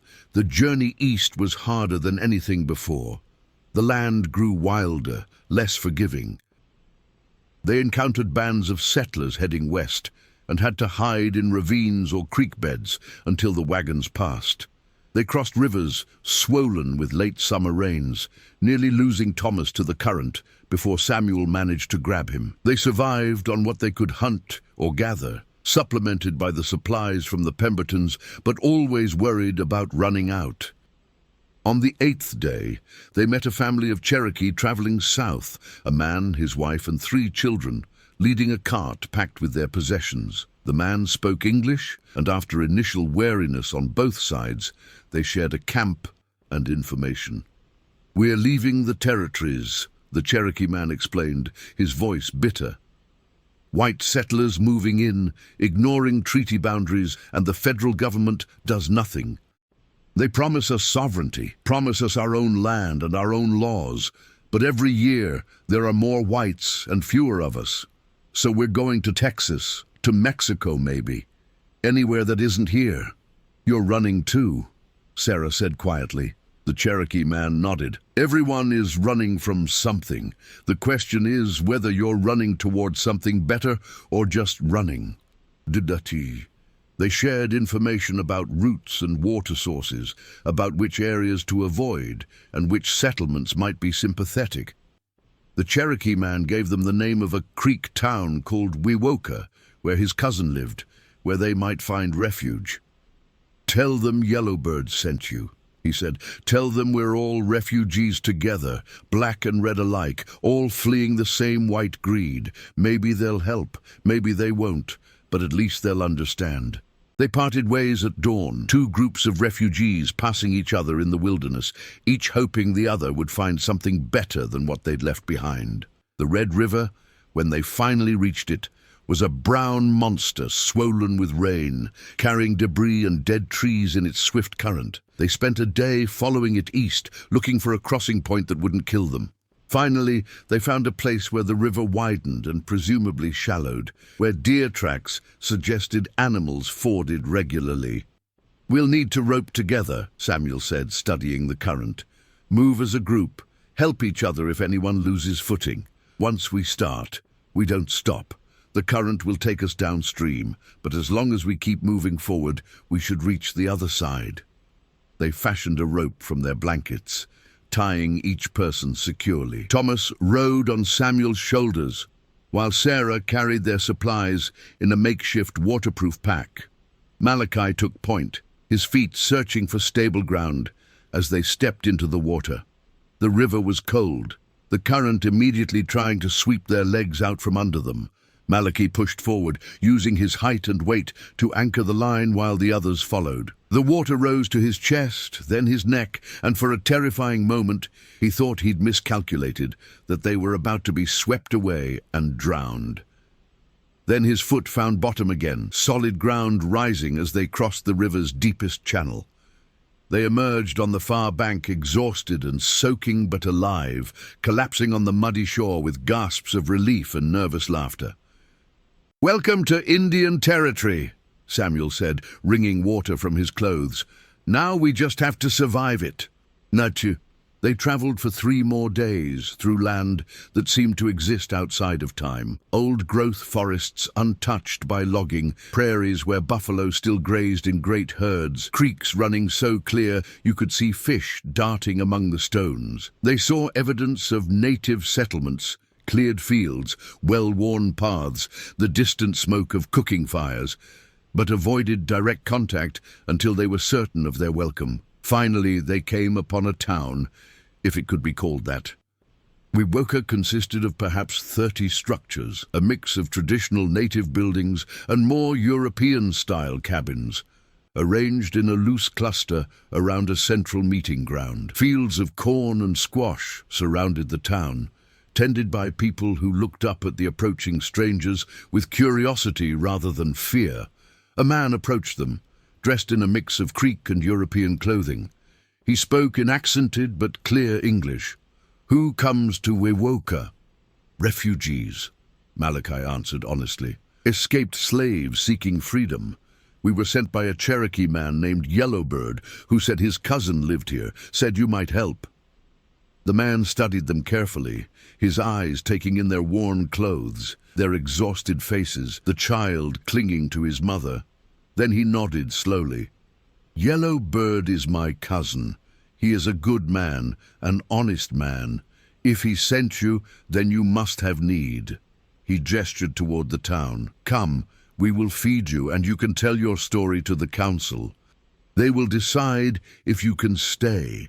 They were led to a large structure at the town's center, where a dozen Creek people waited. Men and women, young and old, dressed in various combinations of traditional and European clothing. At the head of this assembly sat an elderly woman whose face was a map of wrinkles and wisdom. Through the translator, she asked them to tell their stories. One by one they spoke. Malachi about the Morrison plantation and the bear trap, Sarah about her escape with Thomas, Samuel about his broken promises and stolen family. They spoke about Miller and the Pembertons, about the Comanche warriors who had helped them, about the long journey that had brought them here. When they finished, the elderly woman was silent for a long moment. Then she spoke in Creek, her voice soft but carrying authority. The translator conveyed her words. "Our people know what it means to be hunted, to be driven from land we have held for generations, to have promises broken and families torn apart. The white government tells us we are sovereign, that this is our land and our laws. But they lie, as they always lie. Soon they will break these treaties as they broke all the others, and we will be pushed further or destroyed entirely." She paused, her aged eyes sweeping across the fugitives. "But while we still have this land, while we still have some power, we choose to use it for good. We choose to offer refuge to those who flee the same evil we flee. You are welcome in Wewoka. You may stay, you may build homes, you may live as free people under Creek law. But understand this, the safety we offer is temporary. The storm is coming for all of us, red and black alike. When it comes, we will face it together." The council members nodded their agreement, and suddenly Malachi felt something he hadn't felt since childhood, the sense of belonging somewhere, of being wanted, rather than merely tolerated or owned. Around him, the other fugitives were crying with relief, holding each other, thanking the Creek people in voices choked with emotion. That night, they were given a cabin at the edge of town, simple but sturdy, with a fireplace and actual beds. As Malachi lay down on something softer than dirt for the first time in months, he touched the bear claw necklace at his throat and thought about the impossible journey that had brought him here. From Morrison's plantation to a bear trap in the wilderness. From the Comanche camp to Miller's farm. From the Pemberton's guidance to the Red River crossing. From slavery to this, a cabin in a creek town in Indian Territory, surrounded by people who understood what it meant to be hunted, to be displaced, to fight for the right to simply exist. It wasn't perfect. The old woman was right. The storm was coming. The federal government would break its treaties, settlers would push into this territory, and the fragile sanctuary they'd found would likely not last. But for now, tonight, he was free. He had friends who would fight beside him. He had a place to rest his head without fear of being dragged away in chains. Outside, he could hear Sarah singing to Thomas, a lullaby that had survived the Middle Passage and slavery and the long road to freedom. Somewhere in the distance, Creek voices joined in, adding harmonies in their own language, creating something new from old pain and old hope. Malachi closed his eyes and slept without nightmares for the first time in years. 3 weeks passed in a rhythm Malachi had never known, the rhythm of free labor, of work that benefited him rather than enriching some distant master. He helped build additions to cabins, learned Creek methods of cultivation, worked alongside men and women who treated him as an equal. The bear claw necklace around his neck became a symbol recognized throughout Wewoka, a mark of his connection to the Comanche and his proven willingness to help others. Samuel threw himself into the physical work with the intensity of a man trying to outrun his memories. He became indispensable to the community, his military training and natural leadership making him a valuable voice in discussions about defense and organization. In quiet moments, he still talked about finding his wife and daughters, about the promise he'd made. But the desperate edge had softened slightly, replaced by determination that could afford to be patient. Sarah found work, helping the Creek women with various tasks, and Thomas began attending informal lessons with other children, learning Creek alongside English, learning to hunt and fish and survive in this new world. The boys' laughter became a common sound around the cabin, and Sarah smiled more than Malachi had ever seen her smile, but the old woman's warning proved prescient. As autumn approached, bringing cooler weather and the promise of harvest, trouble appeared on the horizon in the form of a delegation from the federal government. There were 5 of them, 3 soldiers in uniform, a civilian bureaucrat, and to everyone's dismay, a federal marshal who carried documents he claimed gave him authority to enforce fugitive slave laws, even in Indian Territory. They rode into Wewoka with the arrogance of men who believed power flowed from Washington and nowhere else. The elderly woman, whose name Malachi had learned was Tallulah, met them in the town center with the council and half the town watching. The bureaucrat did most of the talking, his voice carrying the practiced condescension of someone addressing people he considered inferior. "We have reports that this town is harboring fugitive slaves in violation of federal law," he announced, pulling out a sheaf of papers. "Under the Fugitive Slave Act, you are required to surrender any such fugitives to proper authorities. Failure to comply will result in severe penalties." Tallulah listened to the translation, then spoke in Creek. Her translator, a young man named Little Bear, who had learned English at a mission school, conveyed her words. "This is Creek land, governed by Creek law under treaty with your government. Your laws about slaves do not reach here unless we permit them to reach here. And we do not permit them." The bureaucrat's face reddened. "Treaties are subject to federal authority. You cannot simply ignore laws you find inconvenient." "We learned about inconvenient laws from you," Little Bear translated for Tallulah. "We learned when you ignored your own treaties about our land, when you moved us here and promised we could stay, when you said we were sovereign and then demanded we obey your every command. You taught us that treaties and laws mean nothing when they interfere with what powerful men want."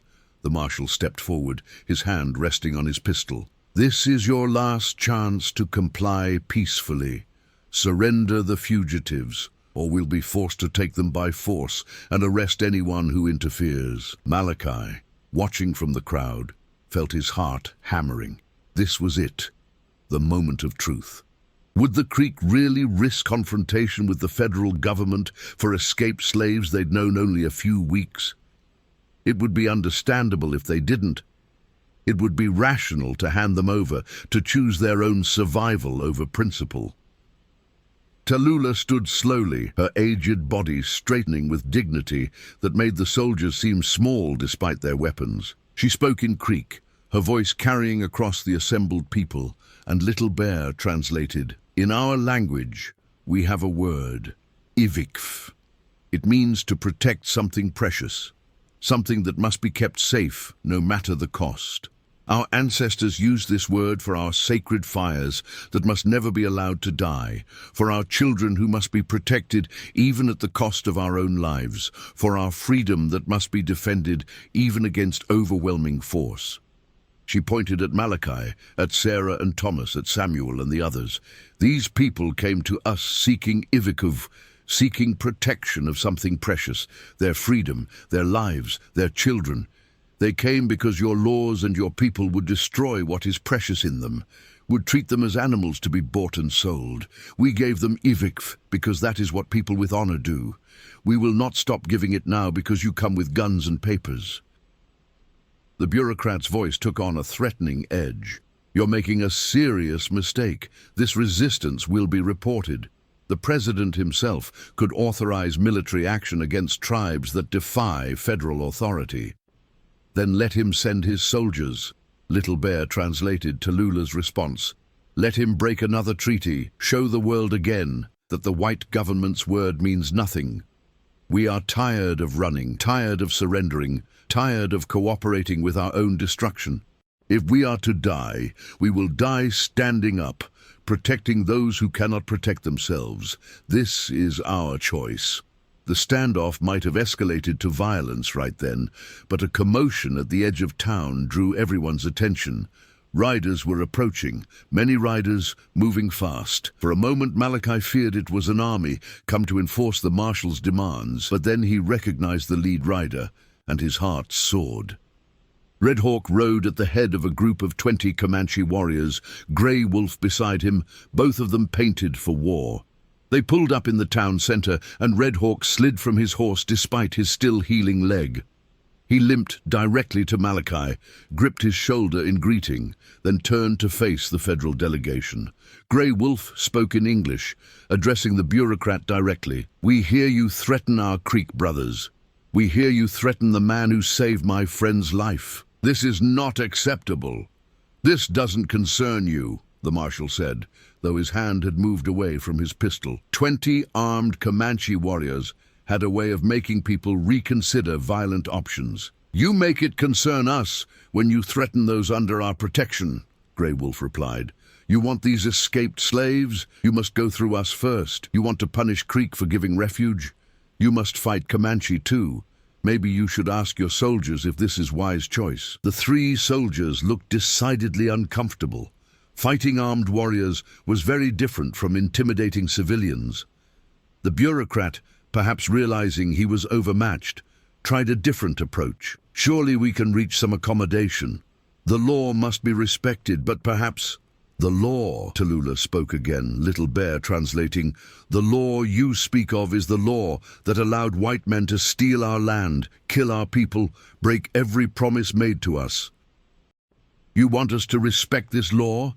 First, respect your treaties. First, honor your word. First, stop killing and stealing and lying. Then maybe we talk about law."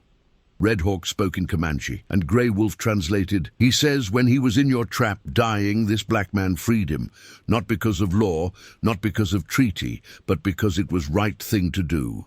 He says, Comanche, remember those who do right things. We stand with Creek.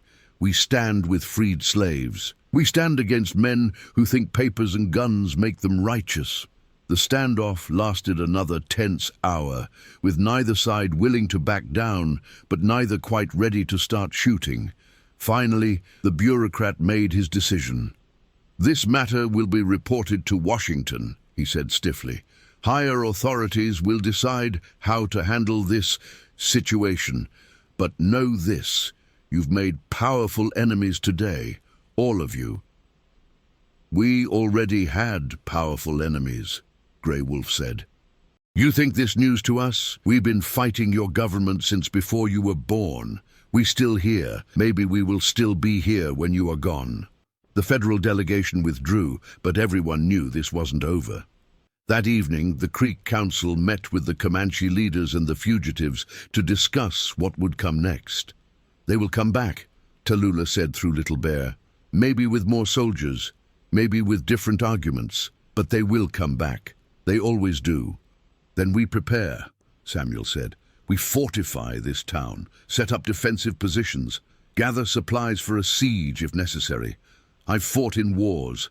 I can help organize defenses." "Fighting is not always answer," Tallulah said gently. "Sometimes fighting is how you lose everything while thinking you are defending something." Red Hawk spoke, and Grey Wolf translated, "In our lands, we fight many battles. Some we win, some we lose. But we learn that fighting is not just about winning or losing. It is about showing who you are, what you will and will not accept. Creek and Comanche fought each other once. Now we fight together. This shows something important. It shows we're all in the same trap," Malachi said quietly. Everyone turned to look at him. "Different traps, maybe. Slavery for us, broken treaties for you, land theft for the Creek. But they're all built by the same people, all designed to destroy us. Red Hawk, when I found you in that bear trap, I could have walked away, saved myself the trouble and the risk. But I didn't, because I knew what it was like to be trapped, to need help, to be treated like your life didn't matter." He stood, the bear claw necklace catching the firelight. "Now we're all here, all of us caught in traps of one kind or another. We can help each other escape, or we can let them pick us off one by one. But I know which choice I'm making. I'm helping everyone I can get free, because that's the only way any of us survive this." Sarah spoke up, her voice strong. "My son is learning Creek language, learning Comanche stories from the warriors who visit, learning to read from the books the Pembertons gave us. He's becoming something new. Not just a former slave, not just black or Indian or American, but something that holds all of it together. If we run again, if we keep letting them drive us apart, he loses that. We all lose that." The discussion continued late into the night, but a consensus emerged. They would stay. They would fortify Wewoka, yes, but they would also reach out to other towns, other tribes, other communities of freed slaves scattered across the territory. They would build networks, share resources, create something resilient enough to withstand whatever came next. Over the following months, Malachi became a courier, traveling between settlements with messages and supplies. He wore the bear claw necklace openly, and it became a symbol recognized across hundreds of miles, a mark of someone who could be trusted, who had proven his commitment to freedom and mutual aid. He met other fugitives, other warriors, other refugees. In a Seminole town, he met a woman named Rachel who had escaped from a Louisiana plantation and married a Seminole warrior. She ran a kind of informal school, teaching children of all backgrounds to read and write and think for themselves. "Knowledge is how we fight back," she told Malachi. "Every book we read, every skill we learn, every truth we discover, it's an act of resistance. They want us ignorant, separated, weak. We become educated, united, strong." In a mixed community of Creek and freed blacks, he met a preacher named Josiah who held services that blended African traditions, Christian theology, and native spirituality into something entirely new. "God is bigger than any one people's understanding," Josiah proclaimed. The same God who freed the Israelites from Egypt opposes slavery here. The same Creator who made all people equal doesn't recognize the laws that make some people property. We worship together because we're all God's children, all worthy of freedom and dignity. Malachi also traveled further east, beyond the official Indian territory, into Arkansas and even briefly into Missouri. He connected with agents of the Underground Railroad, sharing information about new routes, about the communities in Indian Territory that could offer refuge. The network grew more complex, more resilient, more difficult for slave catchers to disrupt. But danger was never far away. Twice, Malachi barely escaped slave catchers who recognized him. Once, he was fired upon by settlers who didn't appreciate a black man traveling alone through their territory. He survived through a combination of luck, skill, and help from people like the Cherokee family he'd met on the road, like Comanche scouts who warned him away from danger, like white abolitionists who hid him in barns and root cellars. On one of these journeys, he received news that changed everything. A young runaway arriving at Wewoka brought word from the Morrison plantation. The old master had died, apparently of a heart attack while beating a slave. The plantation was in chaos, with family members fighting over the inheritance and slaves taking advantage of the confusion to escape. "Some of them asking about you," the young man said. "Asking if you really made it to freedom, if the stories are true about the Comanche and the Indian Territory. They want to know if there's really a place where they can be free." Malachi felt the weight of that responsibility settle on his shoulders. He wasn't just free himself anymore. He was a symbol, a proof that escape was possible, a living example of what liberation looked like. People were risking everything based on stories about him. He discussed it with Samuel, Sarah, Red Hawk, who visited frequently, and Tallulah. They all agreed if people were coming, they needed to be ready to receive them. Wewoka alone couldn't absorb dozens of new fugitives. They needed to expand, to create more communities, more safe places. "This is how we win," Samuel said. "Not by fighting one big battle, but by creating so many refugees that they can't shut them all down. Every person we free, every community we build, every alliance we forge, it's another nail in slavery's coffin."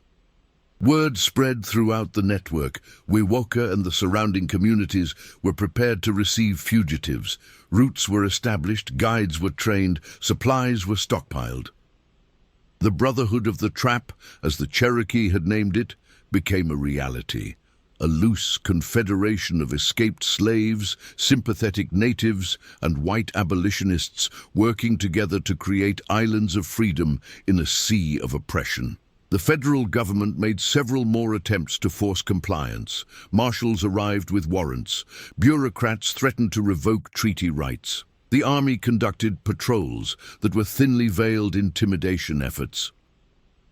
But every time they came, they found communities ready to defend themselves, backed by warriors who wouldn't be bullied, supported by networks too complex to easily dismantle. The authorities could have overwhelmed them with force if they'd truly committed to it. But that would have required admitting that escaped slaves and savage Indians had created something worth destroying, something that represented a genuine alternative to the plantation system and the reservation policy. It would have required military campaigns that would have been expensive, bloody, and would have generated sympathy for the fugitives.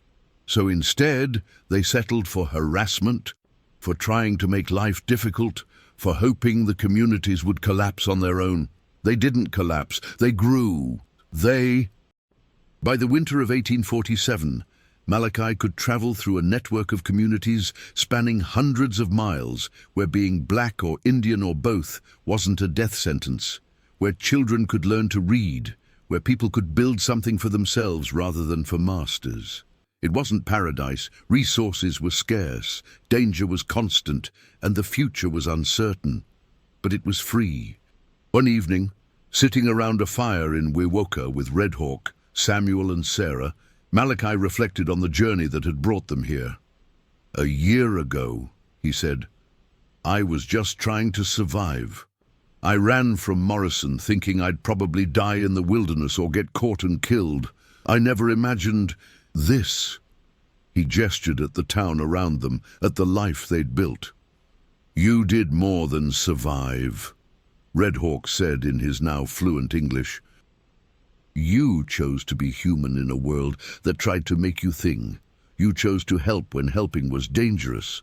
You chose freedom when slavery was easier. These choices, they changed everything." "We all made choices," Sarah said, Thomas asleep with his head in her lap. "Every person who ran, every person who helped, every person who said no when the world told them to say yes, we all made choices that led here." Samuel, who had been quiet, finally spoke. "I got word last week. My wife Mary, she's in a plantation near Natchez. The intelligence network found her. My daughters are on different plantations in Georgia, but we know where." Everyone looked at him, understanding the significance of what he was about to say. "I'm going after them," Samuel continued. "I'm going to bring them out, bring them here, and I'm going to need help." "You have it," Malachi said immediately. "Whatever you need, we all help," Red Hawk agreed. "This is what brotherhood means. Your family is our family. Your fight is our fight." They spent the rest of the night planning, discussing routes and timing and resources. It would be dangerous, more dangerous than anything they'd attempted yet. But it was also necessary. Samuel had helped free others. Now others would help free his family. As Malachi finally headed to his cabin in the small hours of morning, he touched the bear claw necklace at his throat and thought about that moment in the mesquite thicket, kneeling beside a trapped Comanche warrior, making the choice to help. That choice had led to all of this, to friendships across cultures, to communities of freed people, to networks of resistance and refuge.